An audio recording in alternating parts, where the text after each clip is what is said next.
അത്യുഗ്രം ന ശേഷാസുരസൂദനം തൃശൂലം പാതുനോ ഭീതേർഭദ്രകാളി നമോസ്തുതേ. കാളി കാളി മഹാകാളി ഭദ്രകാളി നമോസ്തുതേ. കുലം ച കുലധർമ്മം ച മാം ച പാലയ പാലയ. ഓം നമശ്ചണ്ഡികായേ നമ. ഓം നമ ശിവായ. ഓം നമ ശിവായ നമ. ഓം നമ ശിവായ. ശിവായൈ നമ. ഓം നമ ശിവായ. ശുഭം ശുഭം ഗുരു ഗുരു ശിവായ നമ. ഓം നാരായണായ നമ. നാരായണായ നമ. നാരായണായ നമ. നാരായണ നാരായണ സകല സന്താപനാശന ജഗന്നാഥ വിഷ്ണു ഹരിനാരായണായ നമ. ഓം നമോ ഭഗവതേ വാസുദേവായ. ഓം നമോ ഭഗവതേ വാസുദേവായ. ഓം നമോ ഭഗവതേ വാസുദേവായ. ശ്രീകൃഷ്ണായ പരബ്രഹ്മണേ നമ. ഹരി ഓം.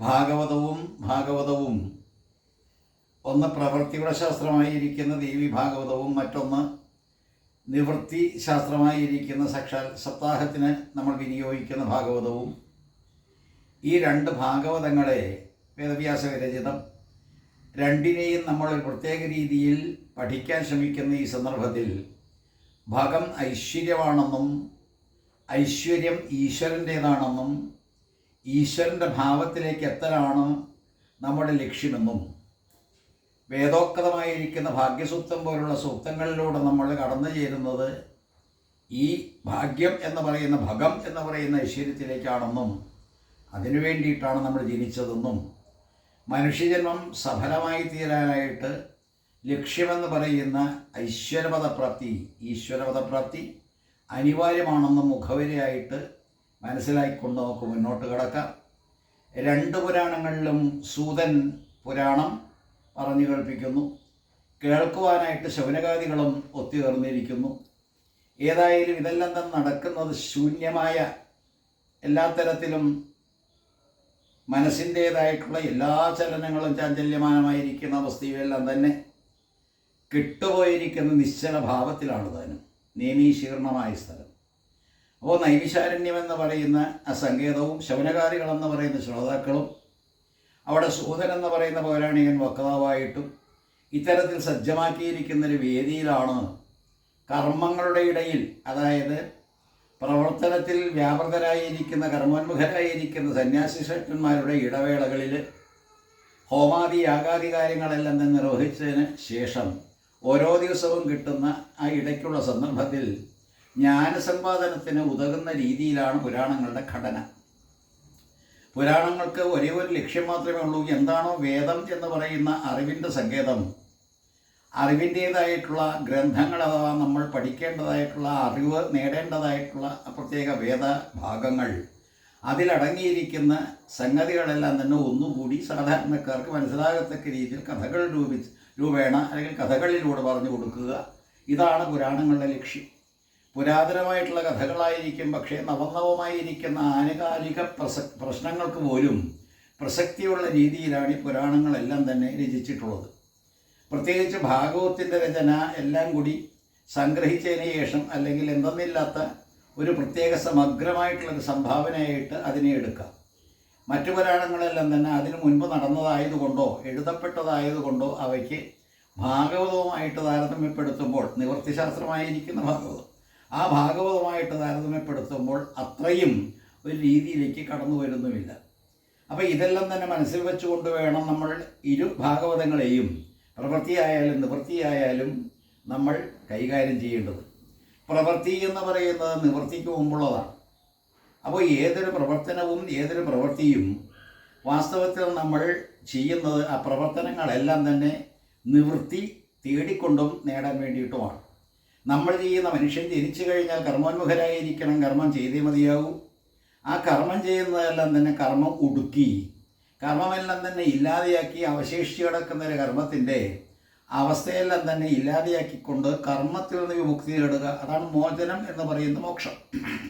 അപ്പോൾ എല്ലാ തരത്തിലും നിവൃത്തിയും പ്രവൃത്തിയും പരസ്പരം പൂരകങ്ങളോ അല്ലെങ്കിൽ ബന്ധപ്പെട്ട് കിടക്കുന്നതോ ആണെന്ന് ചുരുക്കം. അപ്പോൾ ഇത്തരത്തിലുള്ള ഭാഗവത്തെ നമുക്ക് ആദ്യം ഒന്ന് നോക്കാം.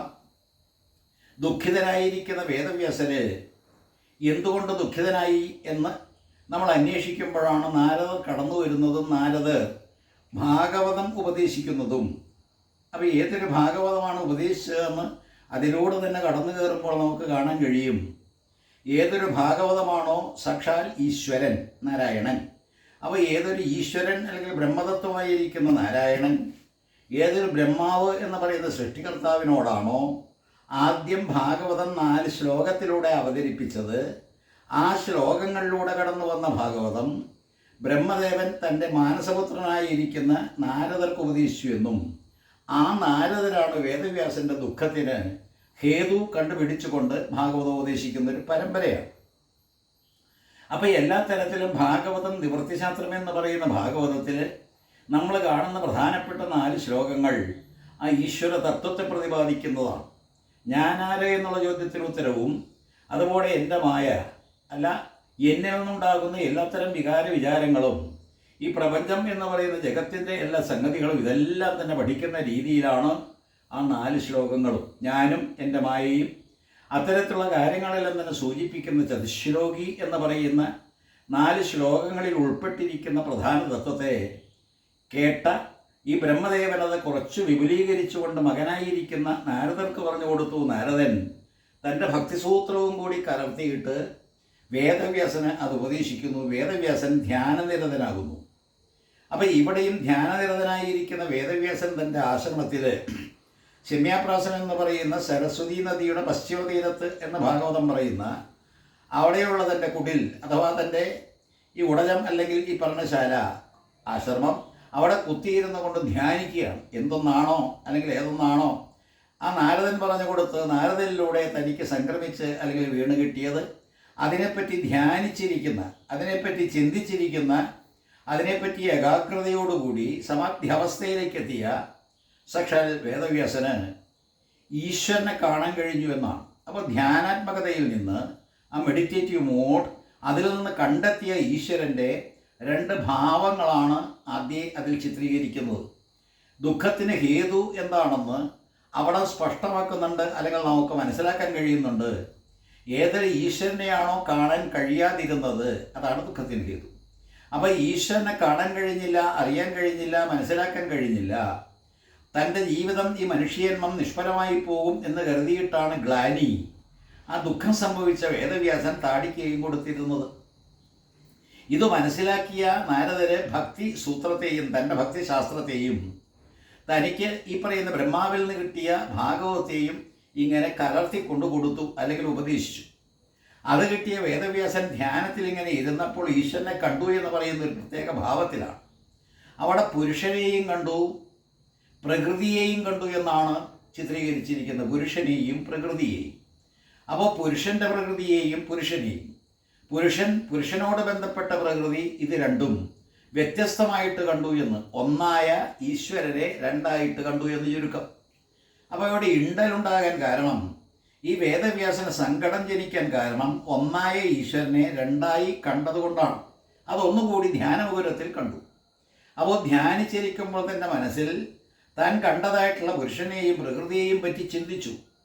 എന്നിട്ട് പ്രകൃതിയെപ്പറ്റി പറയുകയാണ്. പ്രകൃതി തന്നെയാണ് മായ, ആ പ്രകൃതി തന്നെയാണ് ഈശ്വരി. അപ്പോൾ ഈശ്വരൻ്റെ ഒരു ഭാഗം ആയിട്ടുള്ള ആ ഈശ്വരിയെ, പ്രകൃതിയെ കണ്ടിട്ട് ഇദ്ദേഹം ചിന്തിച്ചു, ഈ പറയുന്ന പ്രകൃതിയാണല്ലോ എന്നെ ചതിച്ചത്. ഏതൊരു പ്രകൃതിയാണോ എന്നെ ചതിച്ചത്, ഏത് രീതിയിലാണ് എന്നുകൂടി അവിടെ പറയുന്നുണ്ട്. തന്നെ ചതിച്ചത് വാസ്തവത്തിൽ താൻ ഈശ്വരനാണെന്നുള്ള ബോധത്തെ മറച്ചു വെച്ചുകൊണ്ടാണ്. നല്ലപോലെ ശ്രദ്ധിക്കുക ശ്രോതാക്കൾ.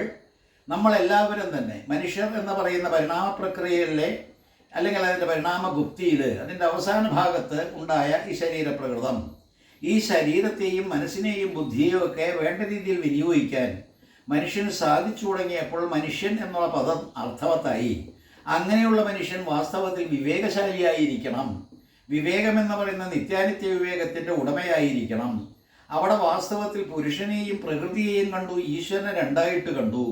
ഉടനെ തന്നെ അതിനെ വിവേചിച്ചറിയാൻ, അതിനെ പ്രത്യേകിച്ച് തിരിച്ചറിയാൻ വേണ്ടിയിട്ട് അദ്ദേഹത്തിൻ്റെതായ കഴിവ് പ്രയോഗിച്ചപ്പോഴാണ് ആ പ്രകൃതി എന്ന് പറയുന്ന മായ എന്നെ ഭ്രമിപ്പിച്ചതുകൊണ്ട്, എന്നെ മോഹിപ്പിച്ചതുകൊണ്ട് എനിക്ക് ഞാൻ ഈശ്വരനാണെന്നുള്ള ബോധം ഇല്ലാതെയായിപ്പോയി എന്ന്.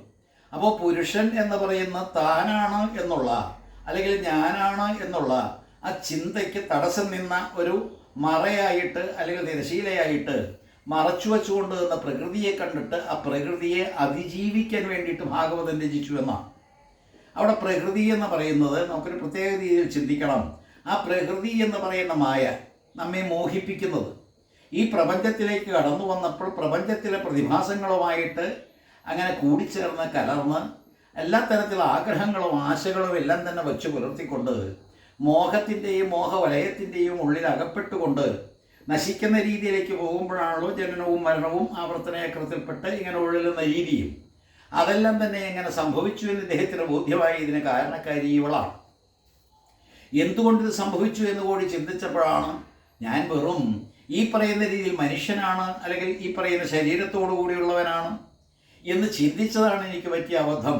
എന്നിലുള്ളൊരു പുരുഷനുണ്ട്, ആ പുരുഷനെയും കണ്ടു എന്ന് പറയുമ്പോൾ ധ്യാനത്തിൽ പുരുഷനെയും ഇങ്ങനെ വേറിട്ട് കണ്ടു, പുരുഷനെന്ന് വേറിട്ട് നിൽക്കുന്ന പ്രകൃതിയെ കണ്ടു. എന്നിട്ട് പ്രകൃതിയെപ്പറ്റി ഇദ്ദേഹം ചിന്തിച്ചു, ഇവളാണ് തടസ്സം ചെയ്യുന്നത്. ഞാനാകുന്ന പുരുഷനെ, ഞാനാകുന്ന ഈശ്വരനെ, ഞാനാകുന്ന ബ്രഹ്മത്തെ മനസ്സിലാക്കാൻ കഴിയുന്നില്ല. ഇതാണ് ഏറ്റവും വലിയ സങ്കടം, അദ്ദേഹത്തിനുണ്ടായ സങ്കടപത. അപ്പോൾ സങ്കട നിവൃത്തിക്കായിട്ട് തന്നിൽ കുടികൊള്ളുന്ന ആ പുരുഷനെ, പുരുഷൻ എന്ന് പറയുമ്പോഴേ തന്നെ അതിൻ്റെ അർത്ഥം പുരത്തിൽ ശയിക്കുന്നവനെന്നാണ്. അപ്പോൾ ഏതൊരു നവദ്വാരങ്ങളുള്ള 9 ദ്വാരങ്ങളുള്ള പുരമാണോ മനുഷ്യ ശരീരം, ആ ശരീരത്തിൽ അന്തർഭവിച്ചിരിക്കുന്ന പുരുഷനെ കാണുന്നില്ല. എന്താ കാണാത്തത്? മായ എന്ന് പറയുന്ന പ്രകൃതി അതിനെ ആച്ഛാദനം ചെയ്തിരിക്കുന്നു. അപ്പോൾ എല്ലാ തരത്തിലും ആവരണം ചെയ്തിരിക്കുന്ന ഈ പ്രകൃതി തന്നെ മോഹിപ്പിച്ചുകൊണ്ട് ഈശ്വരനെ കണ്ട് പിടിക്കാൻ സാധിക്കാതെ വരുന്നു. ഈശ്വരൻ താനാണെന്നുള്ള ബോധം മറഞ്ഞു പോകുന്നു എന്നുള്ളതാണ് ഇവിടെ ദുഃഖത്തിന് ഹേതു. അപ്പോൾ എല്ലാ തരത്തിലും നിവൃത്തിശാസ്ത്രമായി ഇരിക്കുന്ന ഭാഗവതത്തിൽ തുടക്കത്തിൽ തന്നെ നമ്മൾ കാണുന്ന വേദവ്യാസന്റെ ചിത്രം. വേദവ്യാസൻ എന്ന് പറയുന്ന പുരാണകർത്താവ്, അദ്ദേഹത്തിൽ സംഭവിച്ച ദുഃഖം വാസ്തവത്തിൽ എന്ത് എന്ന് ചിന്തിക്കുമ്പോഴാണ് താനാകുന്ന ഈശ്വരനെ കാണാൻ പറ്റാതെ പോയ അതിന് കാരണക്കാരിയായ പ്രകൃതിയെ അല്ലെങ്കിൽ മായയെ അതിജീവിക്കാൻ വേണ്ടിയിട്ട് രചിക്കുന്ന ഭാഗവതം വളരെ ഉറപ്പിക്കുക. ഇതേ രീതിയിൽ തന്നെ നമ്മൾ ദേവീഭാഗവത്തിലേക്ക് കിടക്കുമ്പോൾ വ്യത്യസ്ത ചിത്രമാണ്. അവിടുത്തെ ദുഃഖം ഇതല്ല, അത് നമുക്ക് പിന്നാലെ.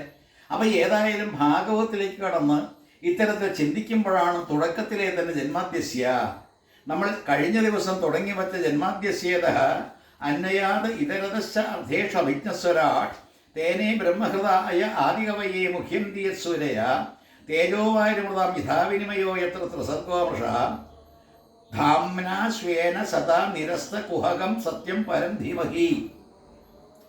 പ്രപഞ്ചത്തിൽ കാണുന്ന പ്രതിഭാസങ്ങൾക്കെല്ലാം തന്നെ കാരണക്കാരനായ എന്ന് വേണമെങ്കിൽ പറയാം. സൃഷ്ടിക്കും സ്ഥിതിക്കും സംഹാരത്തിനും കാരണമായ, ജന്മാദികൾക്ക് കാരണമായ ബ്രഹ്മൻ അല്ലെങ്കിൽ ബ്രഹ്മാവെന്ന് പറയുന്ന സൃഷ്ടികർത്താവിന് വേദം അല്ലെങ്കിൽ അറിവ് ഓതിക്കൊടുത്ത, അപ്പോൾ ഹൃദയത്തിൽ നിന്ന് പകർന്നു കൊടുത്ത, അങ്ങനെ എല്ലാ തരത്തിലും ഈ പറയുന്ന പഞ്ചഭൂതങ്ങൾക്ക് സ്ഥായിയായിട്ടുള്ള ഉണ്മ അല്ലെങ്കിൽ അതൊക്കെ അസ്തിത്വമുണ്ട് എന്ന് നമ്മളെ തോന്നിപ്പിക്കുന്നതും ഇത്തരത്തിലെല്ലാം തന്നെ വർത്തിക്കുന്ന സത്യത്തെ ധ്യാനിക്കുന്നു എന്നാണ്. അപ്പോൾ നമ്മൾ ചിന്തിക്കേണ്ട ഈ സത്യത്തെ ധ്യാനിച്ചുകൊണ്ട് മുന്നോട്ട് പോകുമ്പോൾ വേദവ്യാസൻ ധ്യാന സന്ദർഭത്തിൽ കണ്ടതായ ആ സത്യം നമ്മുടെ മനസ്സിൽ വേണം. അപ്പോൾ എന്താണ് ഭാഗവതത്തിൽ പറയുന്ന സത്യം? അത് സത്തായിരിക്കുന്ന സംഗതിയാണ്. സത്ത് എന്ന് പറയുമ്പോൾ ഞാൻ ഗുരുദേവൻ്റേതായിട്ടുള്ളത് സ്മരിക്കാനായിട്ട് ആവശ്യപ്പെട്ടു. നാം നമ്മുടെ ദേഹമല്ലല്ലോ, നാം അറിവാകുന്നു. അപ്പോൾ ഇത്തരത്തിൽ സത്തായ സംഗതി ഏത് എന്ന് മനസ്സിലാക്കാനായിട്ട് ആത്മോപദേശത്തിലെ 100ാമത്തെ ശ്ലോകവും ഞാനിങ്ങനെ ചൊല്ലിത്തന്നു. അതുമിതുമല്ല സദർത്ഥമല്ലഹം സച്ചിത് അമൃതം എന്ന് തെളിഞ്ഞ ധീരനായി സത്ത് അസത്ത് ഇതി പ്രതിപത്തി അറ്റ് സത് ഓം ഇത് മൃദുവായ അമർന്നിടയണം. അപ്പോൾ സത്തായിരിക്കുന്ന സംഗതി സത്യം എന്ത് എന്ന് നമ്മളിവിടെ ചിന്തിക്കുകയാണ്. ആ സത്തായിരിക്കുന്ന, ആ സത്യമായിരിക്കുന്ന സംഗതിയെ ധ്യാനിക്കുകയാണ്. രൂപമില്ലാത്ത, നാമമില്ലാത്ത, അല്ലെങ്കിൽ അത്തരത്തിൽ യാതൊരു രീതിയിൽ പ്രതീകമായിട്ടോ പ്രതിമയായിട്ടോ അത്തരത്തിൽ യാതൊന്നും നമുക്ക് നിശ്ചയിക്കാൻ പറ്റാത്ത ഈ ജഗത്ത് മുഴുവൻ വ്യാപിച്ചിരിക്കുന്ന ബ്രഹ്മതത്വം സർവ്വവ്യാപിയാണല്ലോ, സർവജ്ഞനാണല്ലോ, സർവശക്തനാണല്ലോ. ഇതെല്ലാം ഓംനിപൊട്ടൻറ്റും ഓംനീഷ്യൻറ്റും ഓംനി പ്രസൻറ്റും ഇത്തരത്തിലുള്ള വാക്കുകളെ കൊണ്ട് ദ്യോതിപ്പിക്കുന്ന ഈശ്വരതത്വം അയാൾക്കൊരു രൂപം കൽപ്പിക്കുക, അത് നമ്മൾ സാധാരണക്കാർക്ക് ആദ്യത്തെ പടിയായിട്ട് കരുതാം. പക്ഷെ അത് കഴിഞ്ഞാൽ യാതൊരു രൂപമില്ലാത്ത, യാതൊരു ഭാവമില്ലാത്ത, ഗുണമില്ലാത്ത അങ്ങനത്തെയുള്ള ഈശ്വര സ്വരൂപത്തെ സത്തായിട്ട് സത്യമായിട്ടും പറഞ്ഞപ്പോൾ ആ സത്തായിരിക്കുന്ന സംഗതിയാണ് ഇവിടെ പുരുഷനായിട്ട് നിൽക്കുന്നു, പുരത്തിൽ ശയിക്കുന്നവൻ. നല്ലപോലെ അണ്ടർലൈൻ ചെയ്യണം ഇത്. കാരണം ഭാഗവതത്തിൽ സത്യം പരം ധീമഹി എന്ന് പറയുന്ന ആദ്യത്തെ ശ്ലോകത്തെ, അതിൽ വന്ന് അവസാനിക്കുന്ന ധ്യാനത്തെ നമ്മൾ ആരും തന്നെ വേണ്ട രീതിയിൽ വിശകലനം പഠിക്കുന്നില്ല. സത്യത്തെ ധ്യാനിക്കാനായിട്ട് എന്ത് ചെയ്യും? സാധാരണ ഭാഗവതത്തിലേക്ക് കടന്നു വരുന്ന നമ്മൾ നാരായണ നാരായണ നാരായണ നാരായണ, അല്ലെങ്കിൽ നമശിവായ നമശിവായ എന്ന് ശിവനെ പറ്റി പറയുന്ന പോലെ ഓം നമോ ഭഗവതേ വാസുദേവായ, ഓം നമോ ഭഗവതേ വാസുദേവായ. അപ്പോഴെല്ലാം തന്നെ തന്നിൽ നിന്ന് വ്യത്യസ്തമായിട്ടുള്ള ഏതോ ഒരു ഈശ്വര രൂപത്തെ, ആ ഈശ്വര രൂപത്തെ ചിന്തിച്ചുകൊണ്ടൊരു നാമം ഇങ്ങനെ ജപിച്ചുകൊണ്ടിരിക്കുന്ന രീതിയായിട്ടാണ് വരുന്നത്. ഇതെല്ലാം തന്നെ ഒടുങ്ങണം. അപ്പം ഇതെല്ലാം തന്നെ അടങ്ങിയിട്ട്, ഇതെല്ലാം തന്നെ ഇല്ലാതെയായിട്ട് നാം അന്തർഭവിച്ച് കിടക്കുന്ന സത്യത്തെ, നമ്മുടെ തന്നെ ഉള്ളിലുള്ള ആ ഈശ്വരനെ, അല്ലെങ്കിൽ നാരായണനെ, അല്ലെങ്കിൽ വാസുദേവനെ, അല്ലെങ്കിൽ ശിവനെ, എന്തുമായിക്കൊള്ളട്ടെ, അപ്പോൾ അതേ രീതിയിൽ അന്തർഭവിച്ച് കിടക്കുന്ന ആ ഈശ്വരനെ ധ്യാനിച്ചുകൊണ്ടാണ് വാസ്തവത്തിൽ ഈ ഭാഗവതം തുടങ്ങുന്നത്. അപ്പോൾ ഇവിടെ ഞാൻ എന്ന് പറയുന്നത് ചതുശ്ലോകി ഭാഗവത്തിലേക്ക് കിടക്കുമ്പോൾ നമ്മൾ കാണുന്ന ഞാൻ നേരത്തെ പറഞ്ഞ പോലെ, ഞാനെന്ന് പറയുന്ന തത്വം, ഞാനെന്ന് പറയുന്ന സത്യം, ഞാനെന്ന് പറയുന്ന ആത്മാർത്ഥമായിട്ട് നമ്മൾ അന്വേഷിക്കുന്ന ഈശ്വരതത്വം, ആ ഞാനെന്ന് പറയുന്നതിനെ വളരെ വ്യക്തമാക്കുന്ന രീതിയിലാണ് നമ്മുടെ ധ്യാനം. അതെല്ലാം തന്നെ പറഞ്ഞു കൊടുക്കാൻ കുറേ കഥകളിങ്ങനെ സൂതപൗരാണികൻ ശൗനകാദികൾക്ക് പറഞ്ഞു കൊടുക്കുന്നു. അല്ലെങ്കിൽ ഈ പറയുന്ന സുഖബ്രഹ്മം ഈ പറയുന്ന പ്രഥമസ്കന്ധത്തിൻ്റെ ഒടുവിൽ പ്രത്യക്ഷപ്പെട്ട് പരീക്ഷത്തിന് മോക്ഷഹേതുവായിട്ട് പറഞ്ഞു കൊടുക്കുന്നു. അപ്പോൾ സാക്ഷാത്കരിക്കേണ്ടത് എന്നെയാണ്. ഞാനെന്ന് പറയുന്ന ഈശ്വരതത്വത്തെ, എന്നിൽ അടങ്ങിയിരിക്കുന്ന ആത്മഭാവത്തെ ഞാൻ വാസ്തവത്തിൽ സാക്ഷാത്കരിച്ചാൽ മോക്ഷമായി. ഒന്നുകൂടി വ്യക്തമാക്കാം. നമ്മളെല്ലാവരും തന്നെ നാളും പേരും എല്ലാം തന്നെ പറഞ്ഞ് ഓടി നടക്കുന്നവര് ഈ ഭൂമിയുടെ ഉപരിതലത്തിൽ വ്യാപരിച്ചുകൊണ്ടും ഓരോരോ കാര്യങ്ങൾ ചെയ്തുകൊണ്ടും മുന്നോട്ട് പോകുന്ന നമ്മൾ വാസ്തവത്തിൽ ശരീരികളല്ല, ശരീരമല്ല എന്നുള്ള ബോധത്തിലേക്ക് വന്നു കഴിഞ്ഞാൽ മോക്ഷം ചെയ്യുന്നു. അല്ലെങ്കിൽ ആ ബോധം, ആ അറിവ്, അത്തരത്തിലുള്ള ജ്ഞാനം, അല്ലെങ്കിൽ പ്രകർഷേണയുള്ള പ്രജ്ഞാനം, അത് തന്നെയാണ് ബ്രഹ്മ. പ്രജ്ഞാനം ബ്രഹ്മ. അപ്പോൾ ഏത് ജ്ഞാനമാണ് ബ്രഹ്മ? ഏതൊരു ജ്ഞാനമാണോ വാസ്തവ ഈശ്വരനായിട്ട് ഭാഗവതം തന്നെ പറയുന്നുണ്ട്. പ്രഥമസ്കന്ധത്തിൽ ആദ്യത്തെ അധ്യായത്തിൽ തന്നെ പറയുന്നു, വദന്തിത തത്വവി തത്വം ജ്ഞാനം അദ്വയം ബ്രഹ്മേതി പരമാത്മേതി ഭഗവാൻ ഇതി ശബ്ദതേ. അപ്പോൾ എല്ലാ തരത്തിലും ബ്രഹ്മത്തെ നിർവചിക്കുന്ന ആ ഭാഗത്ത് തന്നെ അദ്വയമായിരിക്കുന്ന ജ്ഞാനം. അപ്പോൾ രണ്ടല്ലാത്ത അറിവ്, രണ്ടല്ലാത്തതെന്നത് ഈശ്വരനും താനും രണ്ടല്ല. അപ്പോൾ ഈശ്വരനും പ്രകൃതിയും രണ്ടല്ല എന്ന് ചിന്തിച്ച് നമ്മളെ തടസ്സം ചെയ്തിരിക്കുന്ന പ്രകൃതിയെ അതിജീവിക്കാനായിട്ട് ഭാഗവതം രചിച്ചപ്പോൾ അതിലൂടെ ഉരുത്തിരിഞ്ഞത് ഈശ്വരനും ഞാനും രണ്ടല്ല എന്ന് തന്നെയാണ്. എന്താ കാരണം? അവിടെ പറയുന്നുണ്ട്, ബ്രഹ്മമാകുന്ന തന്നെ മറച്ചു വച്ചിരിക്കുന്ന ഈ മായയെ. അപ്പോൾ ഏതൊരു മായയാണോ ബ്രഹ്മമാകുന്ന തന്നെ അത് മറച്ചു വെച്ചുകൊണ്ട് അജ്ഞാനത്തിൽ, അല്ലെങ്കിൽ ഈ അന്ധകാരത്തിൽ ഇങ്ങനെ ഉഴലാൻ ഇടവരുത്തിയിരിക്കുന്നത്, അതിനെ അതിജീവിക്കാൻ വേണ്ടിയിട്ട് ഭാഗവതം രചിച്ചു എന്നാണ്. ആചാര്യസ്വാമികൾ വളരെ ഭംഗിയായിട്ട് പറഞ്ഞു, ബ്രഹ്മ സത്യം ജഗന്മിഥ്യ, നിർത്തിയില്ല, ജീവോ ബ്രഹ്മൈവനാപര. അപ്പോൾ എല്ലാ തരത്തിലും അവരവരുടെ ഉള്ളിൽ കുടികൊള്ളുന്ന ജീവൻ പരമാത്മാവ് തന്നെ. അപ്പോൾ ഈശ്വരൻ തന്നെയാണ് ജീവാത്മാ എന്നുള്ള ഉറപ്പോടുകൂടി തന്നിൽ കുടികൊള്ളുന്ന സത്യത്തെ ധ്യാനിച്ചു തുടങ്ങുന്ന ഭാഗവതത്തിൽ നിങ്ങൾ വീണ്ടും കാണുന്നുണ്ട്. ഭിദ്യതേ ഹൃദയഗ്രന്ഥി എന്ന് പറയുന്ന പ്രയോഗം മഹാത്മ്യത്തിലുള്ളതിൽ നിന്ന് വ്യത്യസ്തമായിട്ട് ഭിദ്യതേ ഹൃദയഗ്രന്ഥി ഛിദ്യന്തേ സർവസംശയ ക്ഷീയം തേജസ്യകർമാണി ദൃഷ്ടം ഏവ ആത്മനീശ്വരേ. അപ്പോൾ അവിടെ ഉപനിഷത്ത് വാക്യം അല്ലെങ്കിൽ ശ്രുതി എപ്രകാരമാണ് നമ്മളെ ഒരു പ്രത്യേക തത്വം പഠിപ്പിക്കുന്നത്, അതേ രീതിയിലുള്ള ശ്ലോകം അവിടെയും ഇങ്ങനെ ആവർത്തിച്ച് പ്രഖ്യാപിക്കുന്നു. ഭിദ്യതേ ഹൃദയഗ്രന്ഥി, ഹൃദയഗ്രന്ഥികൾ പൊട്ടുന്നു എന്ന്. അവിടെയാണ് ചിന്തിക്കേണ്ട അടുത്ത വിഷയം. പ്രകൃതിയിലേക്കും പ്രപഞ്ചത്തിലേക്കും വീണുകിടക്കുന്ന ജീവൻ, നമ്മുടെ ശരീരവും കൊണ്ട് വന്നിരിക്കുന്ന ജീവൻ അവിടെ ഹൃദയഗ്രന്ഥികൾ കൊണ്ട് ഭരിക്കപ്പെടുന്നവനാണ്. കാമവും ക്രോധവും ലോഭവും മോഹവും മതവും മാത്സര്യവും, ഈ ഷഡ്വൈരികളെന്ന് പറയുന്ന 6 കൂട്ടം കാര്യങ്ങൾ ഓരോ ജീവനെയും ജീവിയെയും ഓരോ ജന്മത്തെയും ഓരോ ശരീരമെടുത്തവരെയും ഇങ്ങനെ ഭരിക്കുന്നത് കൊണ്ട് ആ ഷഡ്വൈരികൾ, ആ ഹൃദയഗ്രന്ഥികൾ നമ്മളെ ഇവിടെ കെട്ടിയിട്ടുകൊണ്ട് ഇവിടുത്തെ പ്രാപഞ്ചികമായിട്ടുള്ള വ്യവഹാരങ്ങളിൽ നമ്മളെ ഏർപ്പെടുത്തിയിരിക്കുന്നു. ഏതായാലും ഇത്തരത്തിലുള്ള ഈ ഹൃദയഗ്രന്ഥികളെല്ലാം തന്നെ പൊട്ടണം. എങ്ങനെ പൊട്ടും? അപ്പോൾ ഹൃദയഗ്രന്ഥികളെ ഭേദിക്കുക എന്ന് പറഞ്ഞാൽ കാമവും ക്രോധവും ലോഭവും മോഹവും മതവും മാത്സര്യവും ഇതെല്ലാം തന്നെ ഭേദിച്ചുകൊണ്ട് മുന്നോട്ട് പോകുന്നത് ഭാഗവത ശ്രവണത്തിലൂടെ. അത് മാഹാത്മ്യത്തിൽ പറയുമ്പോൾ ഭാഗവതത്തിൽ തന്നെ പറയുന്നു. എപ്പോൾ? ഒന്നുകൂടി കടക്കാം. ഭിദ്യതേ ഹൃദയഗ്രന്ഥി എപ്പോൾ? അതുപോലെ ചിത്യന്തേ സർവസംശയ, നമുക്ക് സംശയങ്ങൾ അനവധിയാണ്. എന്താണ് ഈ കാണുന്ന പ്രപഞ്ചത്തിൻ്റെ ഇതിൻ്റെ തത്വവും സത്യവും എന്താണ്? ഇങ്ങനെ അന്വേഷിച്ചലയുകയാണ് നമ്മൾ. അവിടെ ജീവനും ജഗത്തും ഈശ്വരനും എന്ന് പറയുന്ന വേദാന്തത്തിൻ്റെ 3 ഘടകങ്ങൾ നമ്മൾ വേദാന്തം പഠിക്കുമ്പോൾ അതെല്ലാം തന്നെ അറിവിൻ്റെ പരമകാഷ്ഠയിലേക്ക് നമ്മളെ നയിക്കുന്ന ചിന്ത. അവിടെയാണ് ജീവൻ എന്ന് പറയുന്നത് നമ്മൾ പ്രപഞ്ചവുമായിട്ട് ബന്ധപ്പെട്ട് അന്വേഷിക്കുന്നു ജഗത്തിനെയും ഈശ്വരനെയും. ജഗത്തും ഈശ്വരനും ഞാനും തമ്മിലുള്ള ബന്ധമെന്ത്?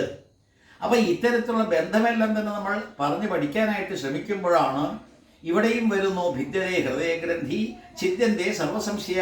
ഇടയ്ക്കുണ്ടാകുന്ന സംശയങ്ങൾ. ഞാൻ ആരാ? ഞാൻ വെറും ജീവനാണോ? ഈ പ്രപഞ്ചവുമായിട്ട് എൻ്റെ ബന്ധം എന്താണ്? അതിലൊരു കണ്ണിയായിട്ട് അല്ലെങ്കിൽ ഒരു കണികയായിട്ട് വർത്തിക്കുന്ന എനിക്ക് എന്താണ് വാസ്തവത്തിലുള്ള റോൾ? ഇവ കാര്യങ്ങളും സംശയങ്ങളും എല്ലാം തന്നെ ദൂരീകരിക്കപ്പെടുന്നു എപ്പോഴെന്ന് ഒടുവിൽ പറയുന്നു. അതിൻ്റെ ഇടയ്ക്ക് ഭിദ്യതേ ഹൃദയഗ്രന്ഥി ചിത്യന്തേ സർവസംശയ ക്ഷീയം തേജാസി കർമാണി. ശരീരമെടുത്തിരിക്കുന്ന നമ്മളെല്ലാവരും തന്നെ ശരീരത്തെ കൊണ്ട് ചെയ്യേണ്ടതായിട്ടുള്ള കർമ്മങ്ങളെല്ലാം തന്നെ ക്ഷയിക്കുന്നു. എപ്പോൾ? അതും പറയുന്നു ഒടുവിൽ ദൃഷ്ടം ഏവാത്മനീശ്വര. അപ്പോൾ ഈ സപ്താഹശ്രവണേ ഹൃദയ എന്ന മഹാത്മ്യത്തിൽ പറയുന്ന ഭാഗത്ത് ദൃഷ്ടം ഏവാത്മനീശ്വര എന്ന് ചേർത്തിരിക്കുന്ന ഭാഗവതത്തിൻ്റെ പ്രത്യേകത, നിങ്ങൾ എപ്പോഴാണോ നിങ്ങളെ കാണുന്നത്, നിങ്ങൾ എപ്പോഴാണോ നിങ്ങളെ ഈശ്വരനായിട്ട് കാണുന്നത്, നിങ്ങൾ എപ്പോഴാണോ നിങ്ങൾ ഈശ്വരൻ തന്നെയെന്ന് ഉറപ്പുവരുത്തുന്നത്, ജീവബ്രഹ്മൈവനാപര എന്ന് ശങ്കരാചാര്യസ്വാമികൾ പറഞ്ഞു തന്ന സത്യത്തിലേക്ക് നിങ്ങൾ എത്തുന്നത്, അപ്പോൾ ശരീരമല്ല നമ്മളെന്നും ആത്മഭാവമാണ് നമ്മളെന്നും എപ്പോൾ ബോധം ഉദിക്കുന്നുവോ അപ്പോൾ വാസ്തവത്തിൽ ഹൃദയഗ്രന്ഥികളെല്ലാം തന്നെ പൊട്ടി സർവ്വസംശയങ്ങളും ദൂരീകരിക്കപ്പെട്ടു, എല്ലാ കർമ്മങ്ങളും ഛേദിക്കപ്പെട്ടു എന്ന്. ഇതാണ് വാസ്തവത്തിൽ ഭാഗവത്തിൻ്റെ ലക്ഷ്യം, സത്യമത. അപ്പോൾ ഏതൊരു സത്യത്തെയാണ് ധ്യാനിക്കുന്നത്? നല്ലപോലെ ചിന്തിക്കുക. ഈ സത്യം എന്ന് പറയുന്നത് ഈ കർമ്മങ്ങളെല്ലാം തന്നെ ഒടുങ്ങാൻ വേണ്ടിയിട്ട്, സംശയങ്ങളെല്ലാം തന്നെ ദൂരീകരിക്കാൻ വേണ്ടിയിട്ട്, അതുപോലെ ഹൃദയഗ്രന്ഥികളെല്ലാം തന്നെ പൊട്ടാൻ വേണ്ടിയിട്ട്, നമ്മൾ ധ്യാനനിരതരായിട്ട് യോഗാരൂഢന്മാരായിട്ട് കാര്യങ്ങളെല്ലാം തന്നെ നിർവഹിച്ച് മുന്നോട്ട് പോകുമ്പോൾ, ഏതൊരു വേദവ്യാസരാണോ അതിൻ്റെ ആശ്രമത്തിൽ കുത്തിയിരുന്നപ്പോൾ പ്രകൃതി പുരുഷന്മാരെ കണ്ടതും വിശകലനം ചെയ്തതും, നിത്യമായിട്ടുള്ള പുരുഷനെ സത്യമായിട്ട് കണ്ടതും, അനിത്യമായിരിക്കുന്ന പ്രകൃതിയെ അസത്യമായിട്ട് കണ്ടതും, അത്തരത്തിൽ നമ്മളെ ഭ്രമിപ്പിക്കുന്ന മോഹിപ്പിക്കുന്ന മായയെ പ്രകൃതിയെയെല്ലാം തന്നെ അതിജീവിക്കണമെന്നുള്ള ചിന്തയിലേക്ക് കടന്നു വന്നതും, ആ സത്യത്തെപ്പറ്റിയുള്ള ധ്യാനമാണിവിടെ സത്യം പരം ധീമഹി. അപ്പോൾ എല്ലാ തരത്തിലും ആ വേദവ്യാസൻ കണ്ട സത്യമായിരിക്കുന്ന പരമാത്മബോധത്തെ, എന്നെ അതുമായിട്ട് ബന്ധിപ്പിച്ചിരിക്കുന്ന ഞാൻ അത് തന്നെയാണ് എന്നുള്ള ചിന്തയിൽ നിന്ന് മറച്ചു വച്ചിരിക്കുന്ന പ്രകൃതിയെ അതിനെ തിരസ്കരിച്ചുകൊണ്ടോ അതിനെ നിരാകരിച്ചുകൊണ്ടോ അതിനെ അതിക്രമിച്ചുകൊണ്ടോ യഥാർത്ഥമായിരിക്കുന്ന ഭാവത്തിലേക്ക് എത്തണം. അതിനു വേണ്ടിയിട്ടുള്ള പ്രയത്നത്തിലാണ് ഇവിടെ ഭിദ്യതേ ഹൃദയഗ്രന്ഥി ചിദ്യം തേ സർവസംശയ ക്ഷീയം തേജസേർമ ദൃഷ്ടം ഏവാത്മനീശ്വരേ. അപ്പോൾ ഇവിടെ സത്യം എന്ന് പറയുന്നത് എന്ത് എന്നുള്ളത് വ്യക്തമായി ജ്ഞാനീശ്വരൻ. വീണ്ടും വളരെയേറെ പ്രശ്നങ്ങൾ സൃഷ്ടിക്കുന്ന ഒരു പ്രയോഗമാണ് ഞാൻ ഈശ്വരൻ. അപ്പോൾ ഞാൻ ഈശ്വരൻ എന്ന് പറയുമ്പോൾ ദേഹോഹം എന്നുള്ള ബുദ്ധി മനുഷ്യർക്ക് മോഹമാതാവ് അവിദ്യയാകുന്നതും എന്ന് രാമായണത്തിൽ രാമൻ പറഞ്ഞ് ലക്ഷ്മണനെ ബോധവൽക്കരിക്കുന്ന പോലെ ദേഹോഹം എന്നുള്ള ബുദ്ധി മനുഷ്യർക്ക്, ഞാൻ ദേഹമാണെന്നുള്ള ബുദ്ധി മനുഷ്യർക്ക് ഇങ്ങനെ ഉണ്ടാവുമ്പോൾ മോഹമാതാവ് അവിദ്യയാണ്. മോഹമാതാവ് മോഹത്തെ ജനിപ്പിക്കുന്ന അവിദ്യയാണ്. അത് ഭാഗവതത്തിൻ്റെ ശക്തമായിട്ടുള്ള പ്രമേയവും നിർദ്ദേശവും ഉപദേശവും ഈ ശരീരത്തെ ഒരാവരണമായിട്ട് കാണുക. എങ്ങനെയുള്ള ആവരണം? അവിദ്യാരൂപിയായിട്ടുള്ള ആവരണം തന്നെ എന്ന് കാണുക. അവിദ്യ, അവിദ്യ എന്ന് പറയുമ്പോൾ മായ, അവിദ്യ എന്ന് പറയുമ്പോൾ സംസാരത്തെ ജനിപ്പിക്കുന്നത്, അല്ലെങ്കിൽ നമ്മളെ ഈ ജനിക്കാനും മരിക്കാനും പ്രേരിപ്പിക്കുന്നത്. അത്തരത്തിലുള്ളൊരു അവിദ്യ എന്ന് പറയുന്ന സ്വരൂപം, ഒരാവരണം, അതാണ് ശരീരം എന്ന് കാണണം. ദേഹോഹം എന്നുള്ള ബുദ്ധി വേണ്ട. ഞാൻ ദേഹമാണ് എന്നുള്ള ബുദ്ധി പശുബുദ്ധി. ആ പശുബുദ്ധി എന്ന് പറയുന്ന മൃഗബുദ്ധി മനുഷ്യന് യോജിച്ചതല്ല. അത് വിട്ടിട്ട് അത് മോഹമാതാവാണ്, നമ്മളെ മോഹിപ്പിക്കുന്ന അതിൻ്റെയെല്ലാം തന്നെ മാതാവ് മായയാണ്, അവിദ്യയാണ് എന്നുള്ള ബോധത്തിലേക്ക് വരുമ്പോൾ നാം ശരീരമല്ല എന്നുറപ്പിക്കാം. ഗുരുദേവൻ പറഞ്ഞു ഒന്നുകൂടി കാതലായിട്ടുള്ള കാര്യം നമ്മുടെ ഉള്ളിലേക്ക് കടത്തിക്കൊണ്ടുവരാം. അപ്പോൾ ഭാഗവതത്തിൽ പ്രഥമസ്കന്ധത്തിൽ ആദ്യത്തെ അധ്യായത്തിൽ തന്നെ വളരെ വ്യക്തമായിട്ട് പറയുന്നു, ഭിദ്യതേ ഹൃദയഗ്രന്ഥി ചിദ്യം തേ സർവസംശയ ക്ഷീയം തേജസി കർമാണി ദൃഷ്ടം ഏവാത്മനീശ്വരേ. മാഹാത്മ്യത്തിൽ പറഞ്ഞത് ഭിദ്യതേ ഹൃദയഗ്രന്ഥി ചിദ്യം തേ സർവസംശയ ക്ഷീയം തേജസി കർമാണി. എങ്ങനെ? ഈ സപ്താഹ ശ്രവണേ കൃതേ. അപ്പോൾ ഈ വ്യത്യാസം മനസ്സിലാക്കിക്കൊണ്ട് മുന്നോട്ട് പോകുമ്പോൾ സത്യത്തെ നമുക്ക് ധ്യാനിക്കാം. ഇങ്ങനെ കണ്ണടച്ചിരുന്ന് ഇങ്ങനെ ധ്യാനിക്കുമ്പോൾ നമ്മൾ സാധാരണ ചെയ്യുന്ന ഭാഗവതത്തിലും തുടക്കത്തിൽ കാണാം, വിരാട് രൂപം വരുമ്പോഴും ഈശ്വരന് രൂപം കൽപ്പിച്ചുകൊണ്ട് അത്തരത്തിൽ രൂപത്തെ നമ്മളിങ്ങനെ മനസ്സിൽ പ്രതിഷ്ഠിച്ച് ധ്യാനിക്കുമ്പോഴും അതെല്ലാം തന്നെ സാധാരണക്കാരൻ്റെ ആദ്യത്തെ പടിയെന്ന് മാത്രം നിശ്ചയിച്ചാൽ മതി. അത് വിട്ടിട്ട് ഉദാത്തമായിരിക്കുന്ന ഉത്തുംഗമായിരിക്കുന്ന ഒരു ഭാവത്തിലേക്ക് ഭാഗവതം നമ്മെ നയിക്കുന്നുണ്ട്. അത് പ്രഥമസ്കന്ധത്തിൽ തന്നെ വളരെ വ്യക്തം. അതുകൊണ്ടാണ് വദന്തി തത്വവിത്തത്വം ജ്ഞാനം അദ്വയം ബ്രഹ്മേതി പരമാത്മേതി ഭഗവാൻ ഇതി ശബ്ദതേ എന്ന് പറയുന്നതുമായിട്ട് കൂട്ടിച്ചേർത്തിട്ട് വിദ്യതേ ഹൃദയഗ്രന്ഥി ഛിദ്യന്തേ സർവസംശയ ക്ഷീയം തേജസ്യകർമാണി ദൃഷ്ടം ഏവാത്മനീശ്വരേ എന്ന് വായിക്കണം. ഈശ്വരനെ പറ്റിയാണല്ലോ ആദ്യത്തെ ഞാൻ ചൊല്ലിയ ശ്ലോകത്തിൽ പറഞ്ഞത്. ആ ഈശ്വരൻ എന്ന് പറയുന്നത് ബ്രഹ്മമായാലും ഭഗവാനായാലും പരമാത്മാവായാലും അദ്വയ ജ്ഞാനം എന്ന് പ്രഖ്യാപിച്ചുകൊണ്ട് പിന്നാലെ ഇവിടെ പറഞ്ഞു തന്നിരിക്കുകയാണ്, ഹൃദയഗ്രന്ഥികൾ പൊട്ടി, കർമ്മങ്ങളെല്ലാം തന്നെ ക്ഷയിച്ചു, സംശയങ്ങളെല്ലാം തന്നെ ദൂരീകരിക്കപ്പെട്ടു, ഞാൻ ഈശ്വരനാണെന്നുള്ള ബോധം വന്നപ്പോൾ അദ്വയം എന്ന് പറയുന്ന രണ്ടല്ലാത്ത ഞാൻ ഈശ്വരനും വേറെ എന്നുള്ള ചിന്താഗതി അറ്റുപോയൊരവസ്ഥയിലേക്ക് എത്തുമ്പോൾ സത്യത്തെ മനസ്സിലാക്കാം. ആ സത്യത്തെ ധ്യാനിച്ചു എന്ന് ഇത് നല്ലപോലെ ഉറപ്പിക്കണം. കാരണം ആദ്യത്തെ ശ്ലോകം നമ്മൾ പല രീതിയിൽ ഇങ്ങനെ പ്രമുഖന്മാരായിട്ടുള്ള വ്യാഖ്യാതാക്കൾ പല രീതിയിൽ ഇങ്ങനെ വ്യാഖ്യാനിക്കുന്നുണ്ടെങ്കിൽ കൂടി ഫലവത്താകാത്ത എന്തുകൊണ്ട് എന്ന് പറയുന്ന സാധനാസമ്പന്നന്മാരായിട്ടുള്ള മനുഷ്യർക്ക് ആ സാധന അനുഷ്ഠിക്കുമ്പോൾ ചതുർബാഹുസ്വരൂപനായിട്ടുള്ള വിഷ്ണുവിനെ ധ്യാനിക്കുന്നതിന് പകരം സത്യത്തെ ധ്യാനിച്ചു തുടങ്ങിയിരിക്കുന്ന ഭാഗവതത്തിൻ്റെ പ്രത്യേകതയാണത്. ചതുശ്ലോകി എല്ലാം തന്നെ വരുമ്പോൾ കാണുന്ന ഈശ്വരതത്വം അതിനു മുമ്പേ തന്നെ വളരെ വ്യക്തമായിട്ട് പ്രഥമസ്കന്ധത്തിൽ ആദ്യത്തെ അധ്യായത്തിൽ പ്രതിപാദിക്കുന്ന ഈശ്വരതത്വം അതെല്ലാം തന്നെ മനസ്സിലാക്കാൻ വേണ്ടിയിട്ട് പറയുന്ന രീതികളെല്ലാം തന്നെ കണക്കിലെടുക്കുമ്പോൾ ഞാൻ എന്നെ തന്നെ ധ്യാനിക്കുക. ഞാൻ എന്നെ തന്നെ ധ്യാനിക്കുമ്പോഴാണ് വാസ്തവത്തിൽ എഴുത്തച്ഛൻ്റെ ഒരു പ്രയോഗം, ഒന്നായ നിന്നെ ഇഹ രണ്ടെന്ന് കണ്ടളവിൽ ഉണ്ടായൊരിണ്ടൽ ബലമുണ്ടാവതല്ല പണ്ടേ കണക്ക് വരുവാൻ എന്ന് പറയുന്ന രീതിയിൽ ഒന്നായ നമ്മൾ രണ്ടുപേരും ഒന്നാണ്, പക്ഷേ രണ്ടായിട്ട് ഇങ്ങനെ കണ്ടു തുടങ്ങി, അതിൻ്റെ ദുഃഖം നിശാലമല്ല എന്ന്. അപ്പോൾ എല്ലാ തരത്തിലും ആനന്ദജിന്മയഹരേ ഗോപികാരമണ ഞാനെന്ന ഭാവം അത് തോന്നായിക വേണമിക എന്നെല്ലാം തന്നെ പാടിയിട്ടുള്ള അദ്ദേഹം എന്തെല്ലാം കാര്യങ്ങളാണ് ആദ്യം തന്നെ ഇങ്ങനെ പറഞ്ഞത്. ഓംകാരമായ പൊരുൾ മൂന്നായി പിരിഞ്ഞു, അതിന് ആങ്കാരമായി, അതിന് നീ തന്നെ താൻ തന്നെ സാക്ഷി, ആ ബോധം വരുത്തുന്നതിന് ആളായി നിന്ന പരമാചാര്യ രൂപ ഹരി. അപ്പോൾ ഗുരുവിനെ എല്ലാം തന്നെ നമസ്കരിച്ചുകൊണ്ട് അപ്പോൾ അത്തരത്തിൽ എല്ലാ തരത്തിലും ഞാൻ തന്നെയാണ് ആ ഈശ്വരഭാവം എന്നുള്ള ബോധം, എന്നിൽ തന്നെയാണ് ഈശ്വര ചൈതന്യം കുടികൊള്ളുന്നത് എന്നുള്ളതും, എന്നിൽ മാത്രമല്ല അഹം ബ്രഹ്മാസ്മി എന്ന് മാത്രമല്ല സർവം ഖല്ലിതം ബ്രഹ്മ എന്നുള്ള രീതിയിലേക്ക് കൂടി നമ്മളെ നയിക്കുന്ന സനാതന ധർമ്മത്തിൻ്റെ പ്രത്യേകത ഭാഗവത്തിൽ തുടക്കത്തിലെ ഇട്ടുകൊണ്ടാണ് സത്യത്തെ ധ്യാനിച്ചത്. സത്യം എന്ന് പറയുന്ന സത്തായിരിക്കുന്ന എന്ന് നേരത്തെ പറഞ്ഞത് ആത്മഭാവത്തെയാണ്. അപ്പോൾ കാതലായിട്ടുള്ള കാര്യം ആത്മഭാവമാണ്. ഈ പറയുന്ന പ്രകൃതി എന്ന് പറയുന്ന ജഡസ്വരൂപമല്ല. അപ്പോൾ പ്രകൃതി എന്ന് പറയുന്ന ജഡസ്വരൂപമല്ല, ശരീരം എന്ന് പറയുന്ന ജഡസ്വരൂപമല്ല, അതിൽ അന്തർഗതമായിരിക്കുന്ന ഈശ്വരതത്വം അതാണ് വാസ്തവത്തിൽ നമ്മൾ സത്യമായിട്ട് കാണേണ്ടത്. ഒന്നുകൂടി നമുക്കൊന്ന് ചിന്തിച്ചു നോക്കാം. ഇവിടെ വാസ്തവത്തിൽ ശുഖമുഖാത് അമൃതദ്രവസംഹിതം വിവധ ഭാഗവതം രസമാലയം എന്ന് കഴിഞ്ഞ ദിവസം സൂചിപ്പിച്ചു. ഏതായാലും ശുഖബ്രഹ്മത്തിൻ്റെ വായിലേക്ക് ഈ പറയുന്ന വേദവ്യാസവിരചിതമായിരിക്കുന്ന നിഗമകൽപ്പതരിവിൽ നിന്ന് ഇങ്ങനെ ഉരുണ്ട് വീണ അല്ലെങ്കിൽ അവിടെ നിന്ന് വീണ് കിട്ടിയ പഴം അവിടെ ചെന്ന് അദ്ദേഹം അത് രുചിച്ച് രസിച്ച് അത് ചവച്ചരച്ച് ഒരു ശരിക്കും രസായന രൂപത്തിലാക്കി നമുക്ക് കിട്ടുമെന്നിരിക്കുന്നതാണ് ഭാഗവതം എന്ന് പറഞ്ഞു. ശുഖബ്രഹ്മം, ആ ശുഖബ്രഹ്മത്തിൻ്റെ ജനനവും അദ്ദേഹത്തിൻ്റെ ഓട്ടവും എല്ലാം തന്നെ നമ്മൾ ഇങ്ങനെ ഏകദേശ രൂപത്തിലെല്ലാം തന്നെ മനസ്സിലാക്കി. അവിടെയും വാസ്തവത്തിൽ ചിന്തിച്ചു നോക്കൂ.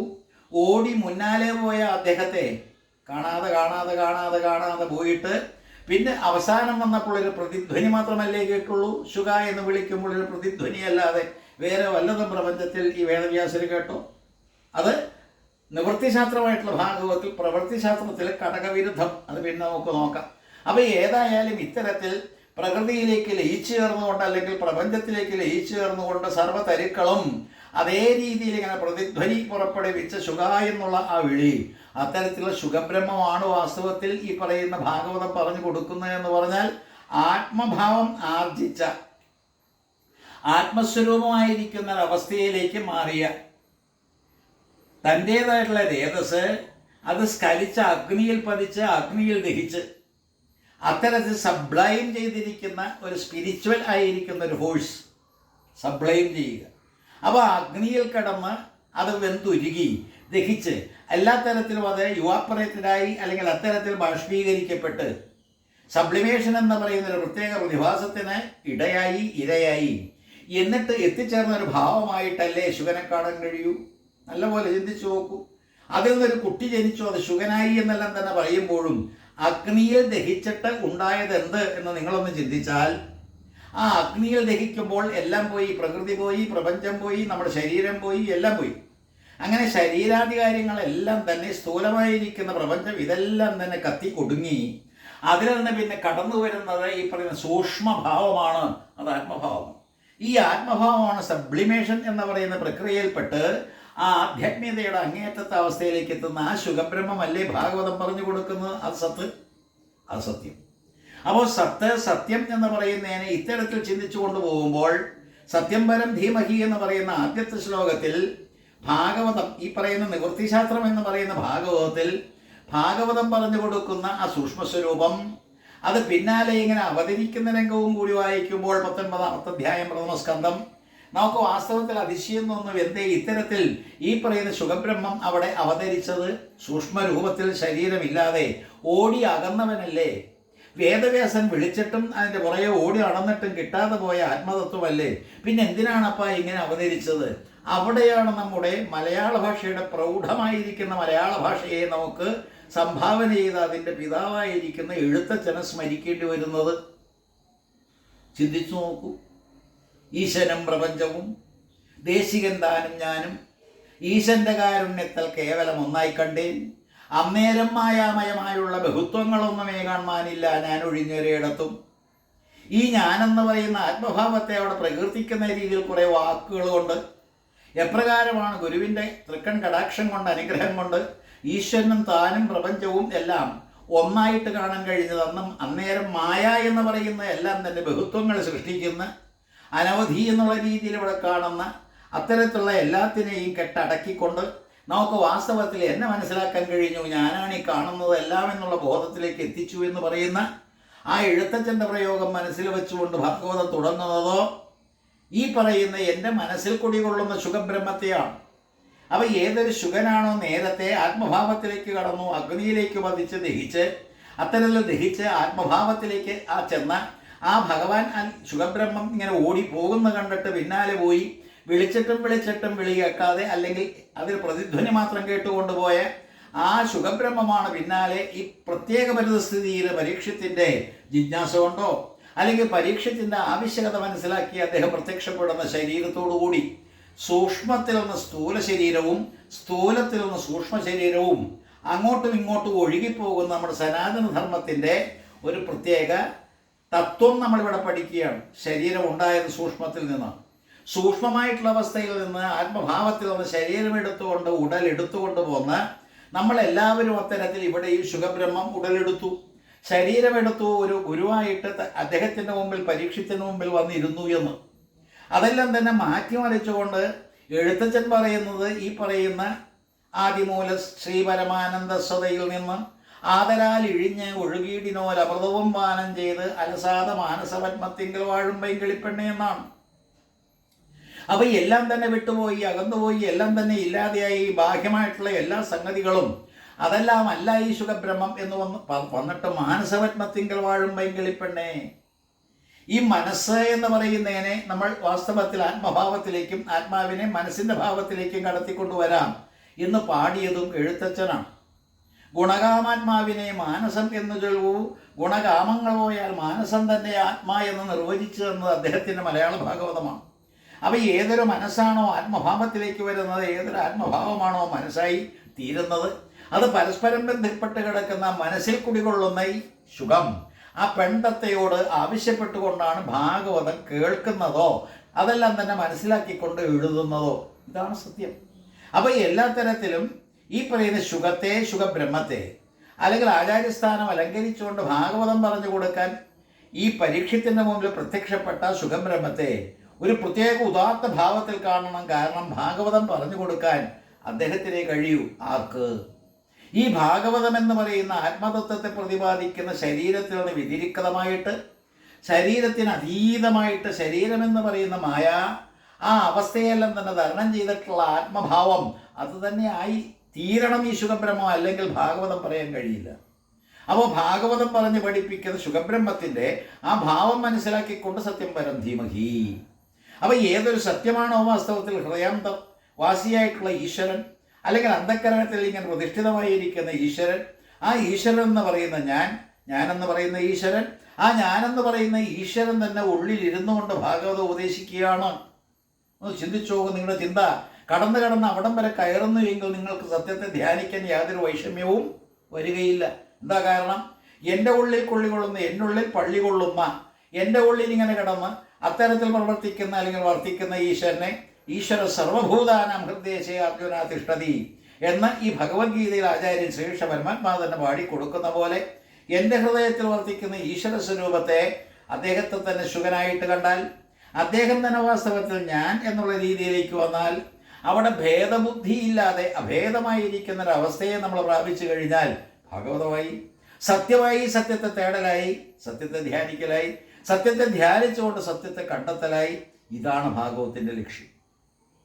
പ്രഥമസ്കന്ധത്തിൽ നമ്മൾ കാണുന്ന ഈ കഥാഗോളങ്ങൾ ഒന്നുകൂടി നമ്മൾ ചിന്തിച്ചാൽ, ഏതൊരു വേദവ്യാസനാണോ ഭാഗവതത്തിലില്ല ആ കഥ എങ്കിൽ കൂടി ഈ അരണിക്കോലുകൾ കടഞ്ഞുകൊണ്ടിരിക്കുമ്പോൾ അദ്ദേഹത്തിൻ്റെ രേതസ് ശ്രവിച്ച് അഗ്നിയിൽ പതിച്ച് കുട്ടിയായിട്ട് പരിണമിച്ചു എന്ന് ഇതര പുരാണങ്ങൾ നമ്മൾ പഠിപ്പിക്കുന്ന പ്രവൃത്തിശാസ്ത്രമായിരിക്കുന്ന ദേവി ഭാഗവതത്തിൽ കാണാവുന്ന പോലെ അത്തരത്തിലുള്ള ശുഖബ്രഹ്മം ഓടിപ്പോകുന്നതും അല്ലെങ്കിൽ അതെല്ലാം തന്നെ ഇവിടെ സ്മരിക്കുന്നുണ്ട്. ആ ശുഖബ്രഹ്മം ഓടിപ്പോയത് വീണ്ടും ഇങ്ങനെ പരീക്ഷത്തിൻ്റെ മുമ്പിലേക്ക് വരാൻ എന്തേ കാരണം? പരീക്ഷിത്ത് എന്ന് പറയുന്ന മഹാനുഭാവൻ, പാണ്ഡവന്മാരുടെ കഥ തന്നെയാണ് ഈ പ്രഥമസ്കന്ധത്തിലും ഇങ്ങനെ വാസ്തവത്തിൽ പ്രതിപാദിക്കുന്നത്. ഇത് തന്നെയാണ് നിവൃത്തിശാസ്ത്രത്തെ പോലെ തന്നെ പ്രവൃത്തിശാസ്ത്രവും ദേവി ഭാഗവതവും പ്രതിപാദനം തുടങ്ങുന്നത്. അപ്പോൾ എല്ലാ തരത്തിലും പാണ്ഡവന്മാരുടെ കഥ അത് പറഞ്ഞുകൊണ്ട് അവിടെ തുടങ്ങുന്ന പോലെ ഇവിടെയും കുരുക്ഷേത്ര യുദ്ധം പ്രതിപാദിച്ചു. ആ കുരുക്ഷേത്ര യുദ്ധത്തിൽ ഇരു കൂട്ടരും ഘോരമായിട്ടുള്ള യുദ്ധം അത് കാഴ്ചവെച്ചുകൊണ്ട് പാണ്ഡവന്മാരിൽ അവശേഷിച്ച കുഞ്ഞുങ്ങളെപ്പോലും അശ്വത്ഥമാവെന്ന് പറയുന്ന ദുര്യോധനൻ്റെ ആ കൂട്ടുകാരൻ അല്ലെങ്കിൽ കൗരവ പക്ഷപാതി, അയാൾ ക്രൂരമായിട്ട് പെരുമാറി പാഞ്ചാലിയുടെ കുട്ടികളെയെല്ലാം തന്നെ, കുരുന്നുകളെയെല്ലാം തന്നെ ഇങ്ങനെ അറുകൊല അല്ലെങ്കിൽ അരുതാത്തൊരു കൊല നടത്തിയതെല്ലാം തന്നെ അവിടെ വായിക്കുന്നുണ്ട്. എന്നിട്ട് അശ്വത്ഥമാവിനെ കൊല്ലണമെന്നുള്ള രീതിയിലേക്ക് കാര്യങ്ങൾ വരുമ്പോൾ ഈ പറയുന്ന അശ്വത്ഥമാവനെ കൊല്ലരുത്, അദ്ദേഹം കൃപി എന്ന് പറയുന്ന അമ്മ എത്രമാത്രം ദുഃഖിക്കുമെന്ന് പറയുന്നൊരു പ്രത്യേക രംഗവും നമ്മളവിടെ കാണുന്നുണ്ട്. അപ്പോൾ ഇതെല്ലാം തന്നെ മനസ്സിൽ വെച്ചുകൊണ്ടിരിക്കുമ്പോഴാണ് ഉത്തര എന്ന് പറയുന്ന അഭിമന്യുവിൻ്റെ ഭാര്യ വയറ്റിൽ കിടക്കുന്ന കുട്ടിയെ എങ്ങനെ പരിരക്ഷിക്കുമെന്നുള്ള ചിന്തയിൽ ഇങ്ങനെ ഇരിക്കുമ്പോൾ, അഭിമന്യു ആണെങ്കിൽ പത്മവ്യൂഹത്തിൽ പെട്ട് മരിച്ചു. ഏതായാലും ആ അവസ്ഥയിൽ ഗർഭത്തിൽ വളർന്നു വരുന്ന പാണ്ഡവന്റെ ചൈതന്യം, പാണ്ഡവന്റെ ബീജം അല്ലെങ്കിൽ ഈ അഭിമന്യുവിൻ്റെ ബീജം, അതിനെപ്പോലും ഇല്ലാതെയാക്കാൻ വേണ്ടി ഈ പറയുന്ന അശ്വത്ഥമാവ് ദ്രോണപുത്രൻ അയാൾ ക്രൂരമായിട്ടുള്ള ബ്രഹ്മാസ്ത്രം തൊടുത്തു വിട്ടപ്പോൾ അവിടെ ഭഗവാനെ ആശ്രയിക്കുന്ന ഉത്തരയുടെ ഗർഭത്തിലേക്ക് ഭഗവാൻ പ്രവേശിക്കുന്നത് നോക്കൂ. ഉത്തരായനം ഉത്തരയുടെ ഗർഭപാത്രത്തിലൂടെ കടക്കേണ്ടത് അനിവാര്യമായി വന്നപ്പോൾ ഭഗവാൻ അതിലൂടെ പ്രവേശിച്ചു. ഉത്തരായനം. അപ്പോൾ ഉത്തരയിലൂടെ കടന്നു പോകുന്ന പിന്നാലെയുള്ള കഥാഗോളങ്ങളെയും കഥാപാത്രങ്ങളെയും കഥയെയും എല്ലാം തന്നെ നമുക്ക് കിട്ടുകയെന്ന ഏറ്റവും പ്രധാനപ്പെട്ട വിഷയം ഉത്തരായനം. ആ ഉത്തരായനം കാത്തു കിടക്കുന്ന ഭീഷ്മപിതാമഹനെയും ഒന്ന് കൂട്ടിയോജിപ്പിക്കുക. കുരുക്ഷേത്ര യുദ്ധത്തിൽ അതിൽ ഇങ്ങനെ അമ്പേറ്റുകൊണ്ട് വീണ ആ പാണ്ഡവൻ അല്ലെ ശ്രേഷ്ഠനായിരിക്കുന്ന ഭീഷ്മപിതാമഹനെ അസ്ത്രങ്ങൾ കൊണ്ട് കൊരുത്ത ഒരു മഞ്ചത്തിൽ കിടത്തിയിരിക്കുകയാണ്. ഭഗവാനെ കണ്ടുകൊണ്ട് ധർമ്മപുത്രർക്ക് ധർമ്മോപദേശമെല്ലാം തന്നെ കൊടുത്തുകൊണ്ടാണ് ഒടുവിൽ ശരീരത്തെ ത്യജിക്കുന്നതും. അത് ഭീഷ്മസ്തുതി കുന്തിസ്തുതി എന്ന് പറയുന്ന ആ ഭാഗങ്ങളിലൂടെ നമുക്ക് കാണാം. അപ്പോൾ എല്ലാ തരത്തിലും ഇങ്ങനെയുള്ള പ്രഥമസ്കന്ധത്തിൽ നമ്മൾ കാണുന്ന എന്താ, വളരെ ശ്രേഷ്ഠമായിട്ടുള്ളൊരു സമീപനം നമുക്കിവിടെ കാണാം. എല്ലാ തരത്തിലും ഭഗവാന്റെ സാന്നിധ്യം, ഭീഷ്മരുടെ ശരീരം ത്യജിക്കുമ്പോൾ ഭഗവാനെ കണ്ടുകൊണ്ട്, അതുപോലെ ഉത്തരയുടെ ഗർഭത്തിൽ ബ്രഹ്മഹത്യ അല്ലെങ്കിൽ ഈ പറയുന്ന ഈ ബ്രഹ്മാസ്ത്രം തൊടുത്തുവിട്ടിട്ട് കുഞ്ഞിനെ കൊല്ലാൻ വേണ്ടി ശ്രമിക്കുന്ന ബ്രാഹ്മണനാണെങ്കിലും അശ്വത്ഥമാവിൻ്റെ പ്രവൃത്തി, അതിൽ നിന്ന് രക്ഷിക്കാൻ വേണ്ടി ഭഗവാൻ അകത്ത് കടന്നുകൂടി ത്രിചക്രവാണിയായിട്ട് സംരക്ഷിക്കുന്ന രംഗം, എല്ലായിടത്തും ഭഗവാൻ, സർവത്ര ഭഗവാൻ. അതുകൊണ്ട് പ്രഥമസ്കന്ധത്തിൽ തന്നെ പാടി കൃഷ്ണസ്തു ഭഗവാൻ സ്വയം. ഭഗശബ്ദം കൊണ്ടുണ്ടാകുന്ന ഐശ്വര്യം, ആറുകൂട്ടം കാര്യങ്ങൾ, ഇതെല്ലാം തന്നെ ആരിൽ ആരോപിതമാണോ അത്തരത്തിൽ ഭഗവാൻ എന്ന് പറയുന്ന ശബ്ദത്തിന് അർഹത ആർക്ക് എന്ന് ഈ ഭാഗവതം ഉദ്ഘോഷിക്കുന്നു. ആ ഭഗവാൻ കൃഷ്ണൻ തന്നെയെന്ന്. അപ്പോൾ അത്തരത്തിലുള്ള കൃഷ്ണനെ ഉത്തരാഗർഭത്തിൽ കാണാം. ഉത്തരായനം. ആ ഭഗവാനെ ഇത്തരത്തിൽ ഉത്തരായനം കാത്തു കിടക്കുന്ന ഭീഷ്മരുടെ മുമ്പിൽ കാണാം. ഉത്തരായനം. അപ്പോൾ ഉത്തരായനം കാത്തു കിടക്കുന്ന ഈ രണ്ടു കൂട്ടരെയും ഉത്തരായനം എന്ന് പറയുന്ന രീതിയിൽ തന്നെ ഉത്തരായനത്തെ ശ്രദ്ധിക്കണം. ഉത്തരായനം എന്ന് പറഞ്ഞാൽ ദേവന്മാർക്ക് പ്രാധാന്യം കൊടുക്കുന്ന ക്രിയകൾ നടത്തുന്നൊരു കാലഘട്ടമാണ്. മകരം 1-ാം തീയതി മുതൽ നമ്മൾ 6 മാസക്കാലം ഉത്തരായനമായിട്ടും പിന്നാലെ വരുന്ന ദക്ഷിണായനമായിട്ടും സൂര്യൻ ഉത്തരഭാഗത്തുകൂടി ഇങ്ങനെ ചരിക്കുന്ന സന്ദർഭവും ദക്ഷിണഭാഗത്തുകൂടി ചരിക്കുന്ന സന്ദർഭവും, ദക്ഷിണായനം എന്ന് പറയുമ്പോൾ പിതൃയാനം എന്ന് പറയുന്ന പിതൃക്കൾക്ക് പ്രാധാന്യം കൊടുക്കുകയും ഉത്തരായനം എന്ന് പറയുന്ന ദേവയാനം ദേവന്മാർക്ക് പ്രാധാന്യം കൊടുക്കുകയും ചെയ്യുന്ന സമ്പ്രദായം, അതെല്ലാം തന്നെ വൈദികമായിട്ടുള്ള കാര്യങ്ങൾ.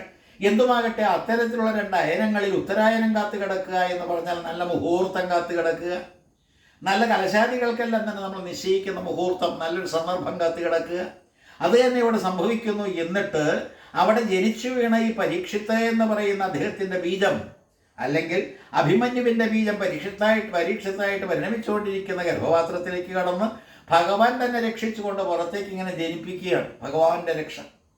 അപ്പം ഏതൊരു ഭഗവാനെയാണോ നമ്മൾ കാണുന്നത് ഗർഭപാത്രത്തിൽ വെച്ച്, അങ്ങനെ വേറിട്ടുള്ള കാഴ്ചയാണെങ്കിൽ കൂടി ഒടുവിൽ ആ ഭഗവാനെ അന്വേഷിച്ച് കിടക്കുന്ന പരീക്ഷിത്ത് വളരെ ചിന്തിക്കണം.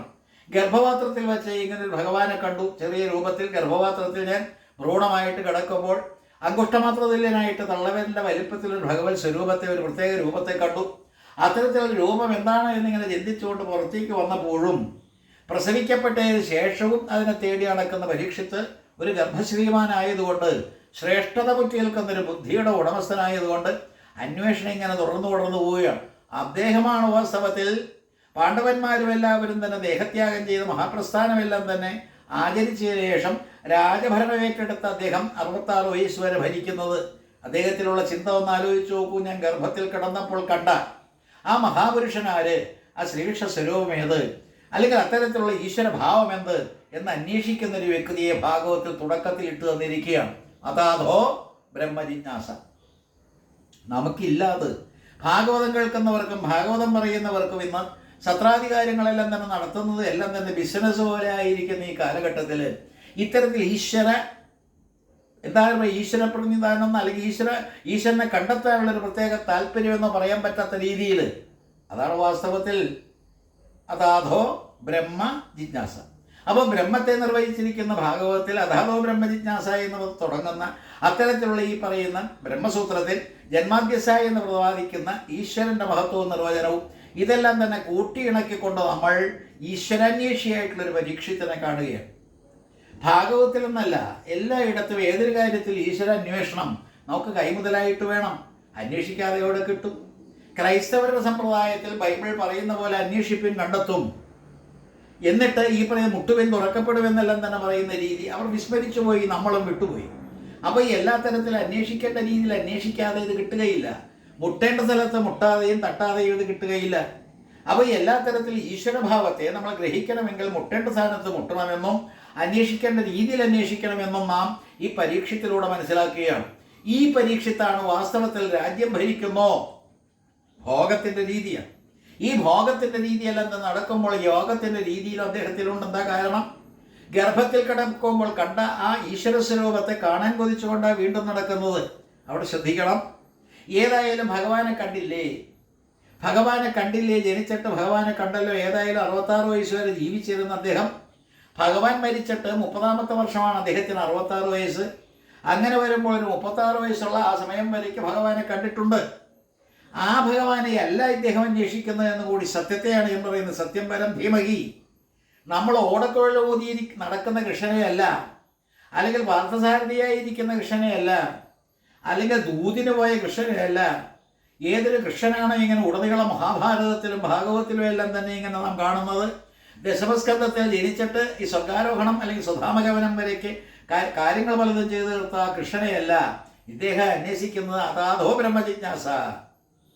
ഞാൻ ഈ പറയുന്ന കുട്ടിയായിരിക്കുന്ന ഭാഗത്ത് അല്ലെങ്കിൽ ഭാവത്തിൽ ഞാൻ ഏറ്റവും ഭ്രൂണമായിരിക്കുന്ന അവസ്ഥയിൽ ഈ പറയുന്ന ഗർഭപാത്രത്തിൽ കിടക്കുമ്പോൾ കണ്ട ഈശ്വരൻ, രക്ഷിക്കുന്ന ഈശ്വരൻ, ആ ഈശ്വരനാണ് അന്വേഷിക്കുന്നത് എന്ന് പറയുമ്പോൾ ഈശ്വര തത്വത്തെ അന്വേഷിക്കുന്ന വ്യക്തിയെ കാണാം. ഒന്നുകൂടി നിങ്ങൾ ചിന്തിച്ചുറപ്പിക്കണം. ഇത് വെറുതെ തമാശയ്ക്ക് എടുക്കരുത്. ഇത് വാസ്തവത്തിൽ ഇത്തരത്തിൽ ഒരു ജിജ്ഞാസുവിനെയാണ് ഇവിടെ വാർത്തെടുക്കുന്നത്. പരീക്ഷത്ത് എന്ന് പറയുന്ന ജിജ്ഞാസുവിനെ വാർത്തെടുത്തു. അദ്ദേഹം വളർന്നു വന്നു. 66ാമത്തെ വയസ്സിൽ അദ്ദേഹത്തെ ഏതായാലും പാമ്പ് കടിക്കാനുള്ളൊരു ശാപം കിട്ടിയപ്പോൾ അദ്ദേഹം അത് ഏറ്റുവാങ്ങി. അത്തരത്തിൽ സർപ്പം കടിക്കട്ടെ, തക്ഷകം കടിക്കട്ടെ, 7ാമത്തെ ദിവസം എന്നുള്ള ആ തരത്തിലുള്ള ശാപമേറ്റു വാങ്ങിയിട്ട് അദ്ദേഹം ഗംഗയുടെ തീരത്ത് പോയിരുന്നു. എന്താ കാരണം? അതാധോ ബ്രഹ്മജിജ്ഞാസ. ഒരു ബ്രഹ്മജിജ്ഞാസുവായിട്ടുള്ള വ്യക്തിക്കല്ലാതെ അത്തരത്തിൽ അന്വേഷണം നടത്തി അവിടെ ചെന്നിരിക്കാൻ കഴിയുമോ? മരിക്കാൻ തയ്യാറായിട്ടിരിക്കുന്ന, മരണപ്രായനായിരിക്കുന്ന ഒരു വ്യക്തി ജീവിക്കേണ്ടത് എന്താണ്, അല്ലെങ്കിൽ ധ്യാനിക്കേണ്ടത് ആരെയാണ്, ഇത്യാദി കാര്യങ്ങൾ ചോദിച്ചുകൊണ്ട് ഗംഗയുടെ തീരത്ത് പോയിരിക്കാൻ മരണപ്രായനായ എന്ന് പറഞ്ഞാൽ 7ാമത്തെ ദിവസം മരിക്കുമെന്ന് ഉറപ്പായ ശാപഗ്രസ്തനായ ഒരു വ്യക്തി ആ ജിജ്ഞാസു അല്ലെങ്കിൽ എങ്ങനെ അവിടെ ചെന്നിരിക്കും? നമ്മുടെ ഓരോരുത്തരുടെയും കാര്യങ്ങളൊന്ന് പരിശോധിച്ച് നോക്കൂ. നമ്മൾ ഇത്തരത്തിൽ ശാപത്തിന് ഇരയായാൽ നമ്മൾ യാതൊരു കാരണവശാലും ജിജ്ഞാസു ബ്രഹ്മത്തെ അറിഞ്ഞ് ഞാൻ മരിക്കൂ എന്നുള്ള മട്ടിലേക്ക് ആകാറുണ്ടോ? പക്ഷേ ഇവിടുത്തെ പരീക്ഷത്തിൻ്റെ ആ രീതി പരിശോധിക്കുമ്പോൾ അദ്ദേഹം ജിജ്ഞാസുവാണ്. നമ്മൾ നചികേതസിനെ പറ്റി പറയുമ്പോഴും സത്യവാൻ സാവിത്രിയെ പറ്റി പറയുമ്പോഴും കാണുന്ന ജിജ്ഞാസ, നമ്മളിൽ എല്ലാവരിലും ഉണ്ടാകേണ്ട, അങ്കുരിക്കേണ്ട ജിജ്ഞാസ, അത് പരീക്ഷത്തിൽ പ്രകടമായിട്ട് കാണാം. നചികേതസ് എന്തിനാണപ്പോൾ തെക്കോട്ടേക്ക് ഇങ്ങനെ മരണവക്ത്രത്തിലേക്ക് കടന്നുപോയത്? മരണദേവതയെ കാണാനായിട്ട് എന്തിനാണ് ഇങ്ങനെ പോയി യമലോകത്ത് എന്നത്? അപ്പോൾ അദ്ദേഹം മരിച്ചു എന്ന് വ്യക്തമായില്ലേ? ശരീരം ത്യജിച്ചൊരവസ്ഥയിലേക്ക് എത്താതെ അവിടെ എങ്ങനെ കടക്കും? കഥയാണെങ്കിൽ കൂടി അതിൽ അടങ്ങിയിരിക്കുന്ന കാര്യം പരിശോധിക്കുമ്പോൾ ജിജ്ഞാസുവായിട്ടുള്ളൊരു ജീവനെ നമുക്ക് അവിടെ കാണാം. 5 വയസ്സുകാരൻ നചികേതസ് യമനുമായിട്ട് കണ്ടുമുട്ടുന്ന ജിജ്ഞാസയുടെ പരിണത ഫലമാണ്. അങ്ങനെ ജിജ്ഞാസുവായിട്ടുള്ള അദ്ദേഹം യമനുമായിട്ട് കണ്ട് തിരിച്ചു പോകാൻ പറഞ്ഞിട്ട് കൂട്ടാക്കാതെ അവിടെ തന്നെ ഇരുന്നു കൊണ്ട് ചോദ്യങ്ങൾ ചോദിച്ച് കാര്യങ്ങൾ ഗ്രഹിക്കുന്ന രീതിയിലേക്ക് വരുമ്പോൾ ആ അയാളുടെ ജിജ്ഞാസ എത്രമാത്രം ശക്തമാണോ എന്നുകൂടി ചിന്തിച്ചു നോക്കൂ. അത് ഇവിടെ നമുക്ക് പരീക്ഷത്തിലും കാണാം. ഏതൊരു പരീക്ഷത്താണ് 66 വയസ്സുവരേക്ക് രാജ്യം ഭരിച്ചു, കലിയെ ശാസിച്ചു. കലി എന്ന് പറയുന്ന അത്തരത്തിൽ വൃത്തികെട്ട കലികാലത്തിൻ്റെ പ്രത്യേകതകളെല്ലാം തന്നെ മുറ്റിനിൽക്കുന്ന സ്വരൂപം, തികച്ചും തമസായിരിക്കുന്ന ഇരുട്ടായിരിക്കുന്ന കറുത്തിരണ്ട വേഷം, ഒരിക്കലും ആരെയും ബാധിക്കരുത് എന്നുള്ള നിർബന്ധത്തോടുകൂടി രാജ്യം ഭരിച്ച അദ്ദേഹമാണ് കലി ബാധിക്കപ്പെട്ട് ഒരു സർപ്പത്തെ ചത്തുകിടക്കുന്ന പാമ്പിനെ എടുത്ത് ശമീകന്റെ കഴുത്തിലിട്ട് ശമീകന്റെ മകനാൽ ഇങ്ങനെ ശാപത്തിന് ഇടവരുത്തിയത് എന്ന് കൂടി ചിന്തിക്കുമ്പോൾ കലിയുടെ പ്രാധാന്യം, ഈ കലികാലം ശ്രദ്ധിക്കണമെന്ന് പറയുന്നൊരു വാണിംഗ്. അപ്പോൾ നമ്മളെല്ലാവരും തന്നെ ഒരു വാണിംഗ് തന്നുകൊണ്ടാണ് ഭാഗവതം തുടങ്ങുന്നത്. ശ്രദ്ധിക്കുക, നിങ്ങൾക്ക് ആർക്കും തന്നെ കലി ബാധിക്കാതിരിക്കട്ടെ. രൂക്ഷമായിട്ടുള്ള കലിയുടെ അതിപ്രസരമുള്ള ഈ നാളുകളിൽ കലി ബാധിക്കാതിരിക്കട്ടെ. കലിയിൽ നിന്നുള്ള മോചനത്തിന് വേണ്ടി നിങ്ങൾ ഈ ഭാഗവതം കൈകാര്യം ചെയ്യുമ്പോൾ എന്താണ് ഭാഗവതത്തിലൂടെ നാം പഠിക്കുന്ന പ്രധാന കഥാപാത്രമായിരിക്കുന്ന പരീക്ഷിത്ത് ചെയ്തത് എന്ന് കൂടി ചിന്തിക്കുക. അദ്ദേഹം ഗംഗയുടെ തീരത്ത് എന്നിരുന്നു കൊണ്ട് ജ്ഞാനദാഹം അറിയാനുള്ള ആഗ്രഹത്തോടു കൂടി ചെന്നിരിക്കുക. എന്തേ കാരണം? ഇതിന് കാരണം വളരെ വ്യക്തമാണ്. അറിവല്ലാതെ മറ്റ് യാതൊന്നും മോക്ഷത്തിന് ഹേതുവല്ല. സനാതന നമസ്കാരത്തിൽ കഥകളും കെട്ടുകഥകളും അതുപോലുള്ള കർമ്മങ്ങളും അത്തരത്തിലുള്ള വൈദികമായിട്ടുള്ള കാര്യങ്ങളും ഇതൊന്നും നമ്മൾ മോക്ഷപ്രാപ്തരാക്കുന്നില്ല. നമ്മളെ മോക്ഷം എന്ന് പറയുന്ന അവസ്ഥയിലേക്ക്, ഗതി എന്ന് പറയുന്ന ആ രീതിയിലേക്ക് എത്തിക്കണമെങ്കിൽ തീർച്ചയായിട്ടും ജ്ഞാനമുണ്ടായേ മതിയാവൂ. ജ്ഞാനത്തിൻ്റെ പ്രവാഹമായിരിക്കുന്ന ഗംഗയുടെ തീരത്ത് ചെന്നിരുന്നു കൊണ്ട് വടക്കോട്ടേക്ക് തിരിഞ്ഞിരിക്കുകയാണ്. ഈ വടക്കോട്ടേക്ക് തിരിഞ്ഞിരിക്കുന്നതിനൊരു പ്രത്യേക സിമ്പൽ, ഒരു പ്രത്യേക പ്രതീകമാണ്. എന്തേ കാരണം? വടക്ക് എന്ന് പറയുന്ന ഹിമാലയ സാനുക്കളിൽ കഴിഞ്ഞുകൂടുന്ന യോഗീശ്വരന്മാർ, സന്യാസി ശ്രേഷ്ഠന്മാർ, അവർ വാർത്തെടുക്കുകയും വളർത്തിയെടുക്കുകയും ചെയ്ത സനാതന നമസ്കാരത്തിൻ്റെ ഉടമകളാണ് നമ്മൾ. അവിടെയുള്ള ഗുഹാന്തരങ്ങളിൽ കഠിനമായിട്ടുള്ള തപസ്സിൽ ഏർപ്പെട്ട് ആയുസ് മുഴുവൻ ഇങ്ങനെ അതിൽ ബലിയർപ്പിച്ചുകൊണ്ട് നേടിയ കാര്യങ്ങളാണ് നീതി ഇത്യാദി. ആ കാര്യങ്ങളിലൂടെ എല്ലാ തരത്തിലും അവർ നേടിവെച്ച കാര്യങ്ങളല്ലേ നമുക്ക് കൈമുതലായിട്ടുള്ളൂ. അങ്ങനെ വടക്കോട്ടേക്ക് ഇങ്ങനെ അസ്ഥിത്തരസ്യംശിദേവതത്മാ ഹിമാലയോ നാമെന്ന ഗാധിരാജ എന്ന് പറയുന്ന ആ ഹിമാലയത്തെ നോക്കിക്കൊണ്ട്, കൈലാസത്തെ ഊറ്റ് നോക്കിക്കൊണ്ട് ദക്ഷിണാമൂർത്തിയെ ഇങ്ങനെ ചിന്തിച്ചുകൊണ്ടിരിക്കുമ്പോഴാണ് ദക്ഷിണാമൂർത്തി തന്നെയായിരിക്കുന്ന ശുഖബ്രഹ്മം ഇങ്ങോട്ടേക്ക് ഒഴുകി വരുന്നത്. ശുഖബ്രഹ്മത്തെ വ്യത്യസ്ത തലത്തിൽ അല്ലെങ്കിൽ വ്യത്യസ്ത മുഖങ്ങളോടുകൂടി അല്ലെങ്കിൽ എന്തെന്നില്ലാത്തൊരു പ്രതിഭ എന്നുള്ള മട്ടിൽ തന്നെ നമ്മൾ ചിന്തിച്ചുകൊണ്ട് ഉറപ്പിച്ചില്ല എങ്കിൽ ഭാഗവതം ഗ്രഹിക്കാൻ കഴിയില്ല.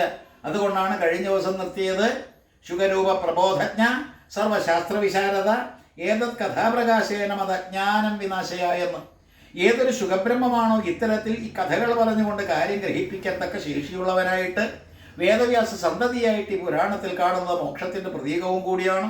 അത്തരത്തിലുള്ളൊരു വ്യക്തിയെയും കൂടി ഇങ്ങനെ ഘടിപ്പിച്ചുകൊണ്ട് പ്രഥമസ്കന്ധത്തിൻ്റെ അവസാനത്തിൽ എത്തുമ്പോൾ നാം കാണുന്ന പ്രത്യേകിച്ചും ജിജ്ഞാസുവായിരിക്കുന്ന പരീക്ഷത്തിനെ, അറിഞ്ഞേ അടങ്ങൂ എന്നുള്ള രീതിയിലിരിക്കുന്ന ജീവനെ, തൻ്റെ ശരീരത്തിൽ നിന്ന് ഞാൻ അത് ത്യജിച്ചുകൊണ്ട് പോകുമ്പോൾ ഞാൻ അറിയേണ്ടത് മുഴുവൻ അറിഞ്ഞിട്ട് മോക്ഷപദം അലങ്കരിക്കും എന്ന് പറയുന്ന നിർബന്ധ ബുദ്ധിയുള്ള പരീക്ഷത്തിനെ അല്ലേ കാണുന്നത്.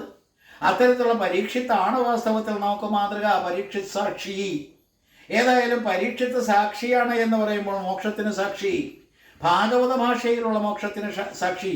അപ്പോൾ എല്ലാ തരത്തിലും ഭാഗവത ഭാഷയിലുള്ള മോക്ഷം എന്ന് പറയുമ്പോൾ ജ്ഞാനത്തിൻ്റെ പരമകാഷ്ഠയിൽ കിട്ടുന്ന അറിവിൻ്റെ അങ്ങേയറ്റത്തിലവസ്ഥയിൽ സംജാതമാകുന്ന മുക്തി, അതിനു വേണ്ടിയിട്ടാണ് ഈ ഭാഗവതത്തിൽ വ്യത്യസ്ത കഥകളെല്ലാം തന്നെ ഇനി പറഞ്ഞു പോകാൻ തുടങ്ങുന്നത്.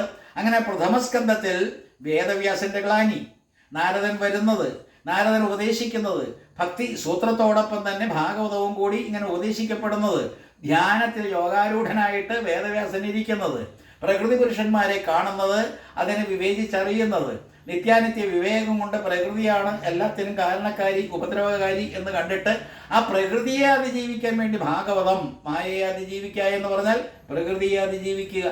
ശരീരമെന്ന് പറയുന്ന പ്രകൃതി, അതിൽ നിന്ന് ഉരുത്തിരിയുന്ന വാസനകൾ, ഇതിനെയെല്ലാം തന്നെ അതിക്രമിക്കുക എന്ന് പറയുന്നത് യമനിയമാസന പ്രാണായാമാദികൾ കൊണ്ട് വളരെ ശക്തമായിട്ടുള്ളൊരു ഉപാസനയിൽ ഏർപ്പെട്ടിരിക്കുന്ന വ്യക്തി എപ്രകാരമാണോ പ്രത്യാഹാരത്തിലേക്ക് കടക്കുന്നത്, പ്രപഞ്ചത്തിലെ ചെയ്തികളും അല്ലെങ്കിൽ പ്രവൃത്തികളും അല്ലെങ്കിൽ അത്തരത്തിലുള്ള ഓരോരോ സംഗതികളും പ്രത്യാഹരിക്കപ്പെട്ട് അതിനെയെല്ലാം തന്നെ നമ്മൾ ഇല്ലാതെയാക്കിക്കൊണ്ട് അതിനെ അതിക്രമിച്ചുകൊണ്ട് അവയെല്ലാം തന്നെ ഓവർകം ചെയ്തുകൊണ്ട് നമ്മൾ ചെന്ന് ചേരുന്ന ആ ധാരണയിലേക്ക് എത്തിയിട്ട് വേണ്ടേ ധ്യാനം. യമം നിയമം ആസനം പ്രാണായാമം പ്രത്യാഹാരം, അത് കഴിഞ്ഞിട്ടാണ് ധാരണ എന്ന് പറയുന്നത്.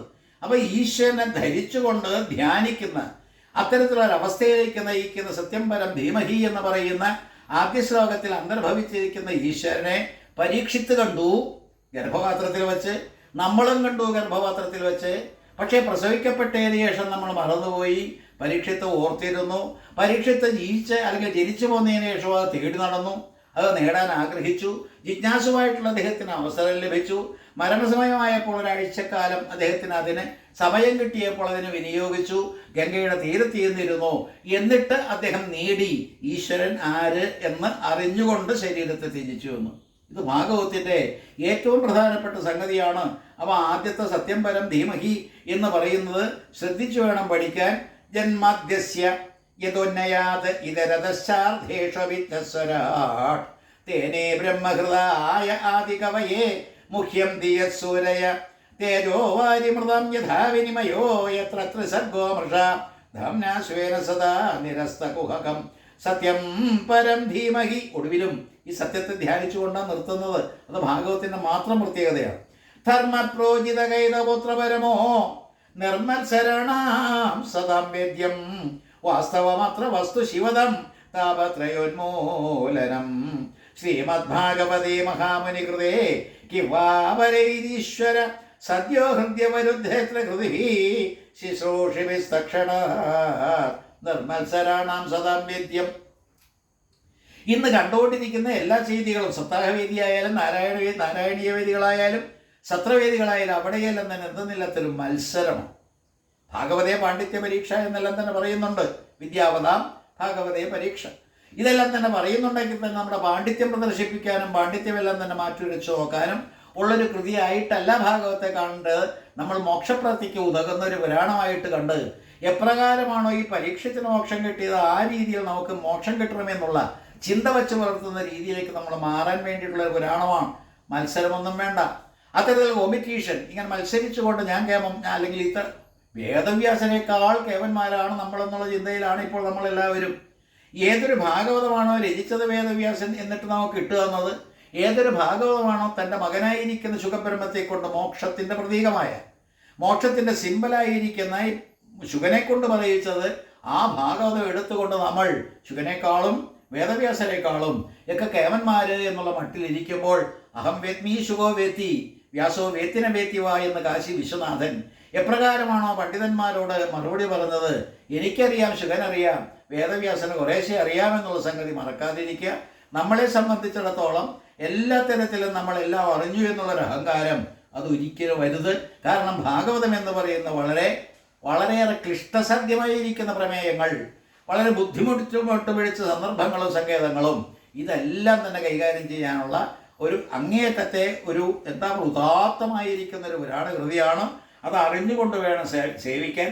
അതുകൊണ്ട് പ്രഥമസ്കന്ധത്തിൽ ആദ്യത്തെ അധ്യായത്തിൽ തന്നെ 7ാമത്തെ ശ്ലോകം വരുന്നുണ്ട്. വളരെ രസകരമായിരിക്കുന്ന അത് നമ്മൾ എല്ലായ്പ്പോഴും ശ്രദ്ധിക്കേണ്ടത്.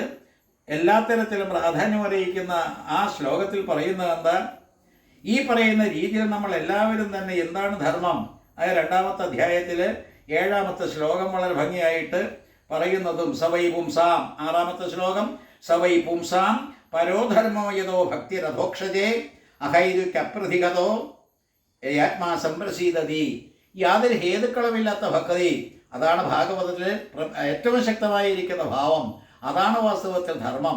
എന്താണ് ഭാഗവധർമ്മം എന്ന് ചോദിച്ചാൽ, യാതൊരു ഹേതുക്കളും കാരണവുമില്ലാതെ നമ്മൾ ഈശ്വരനെ ചൊല്ലിയുള്ള ആ പ്രേമം വച്ചു പുലർത്തുക. സാധു അസ്മിൻ പരമപ്രേമരൂപ. ആ പരമമായിരിക്കുന്ന പ്രേമം യാതൊന്നിനും വേണ്ടിയിട്ടാകരുത്, എന്തെങ്കിലും ലാഭത്തോടുകൂടി അപേക്ഷയോട് കൂടിയിട്ടുള്ളതാകരുത്. അതിവിടെ അഹേതുകം അഹൈതുകം എന്ന് പറയുന്ന രീതിയിൽ യാതൊരു കാര്യകാരണങ്ങളുമില്ല. അതിങ്ങനെ ഭക്തി ഇങ്ങനെ അങ്കുരിക്കുന്നു, വളരുന്നു. ഗോപസ്ത്രീകളുടെ ഭക്തി പോലെ എനിക്ക് കൃഷ്ണനെ വേണമെന്നുള്ള മട്ടിലല്ലാതെ ആ കൃഷ്ണനെ വാസ്തവത്തിൽ സേവിക്കുന്നത് മറ്റിതര കാര്യങ്ങൾ നേടാൻ വേണ്ടിയിട്ടുള്ള എന്നുള്ള രീതിയിലുള്ള ഇന്നത്തെ സമ്പ്രദായം വിട്ടുപോകണമെന്ന് ആ 6-ാമത്തെ ശ്ലോകം പ്രഥമസ്കന്ധം 2-ാമത്തെ അധ്യായത്തിൽ സവൈപും സംപരോ ധർമ്മോ യതോ ഭക്തിരധോക്ഷജേ അഹൈതുക്കപ്രതിഹത ഏ ആത്മാ സംപ്രസീദതി. എന്നിട്ട് പറയുകയാണ് വാസുദേവേ ഭഗവതി ഭക്തിയോഗ പ്രയോജിത ജനേത്യാസു വൈരാഗ്യം ജ്ഞാനം ച യഥഹൈതുകം.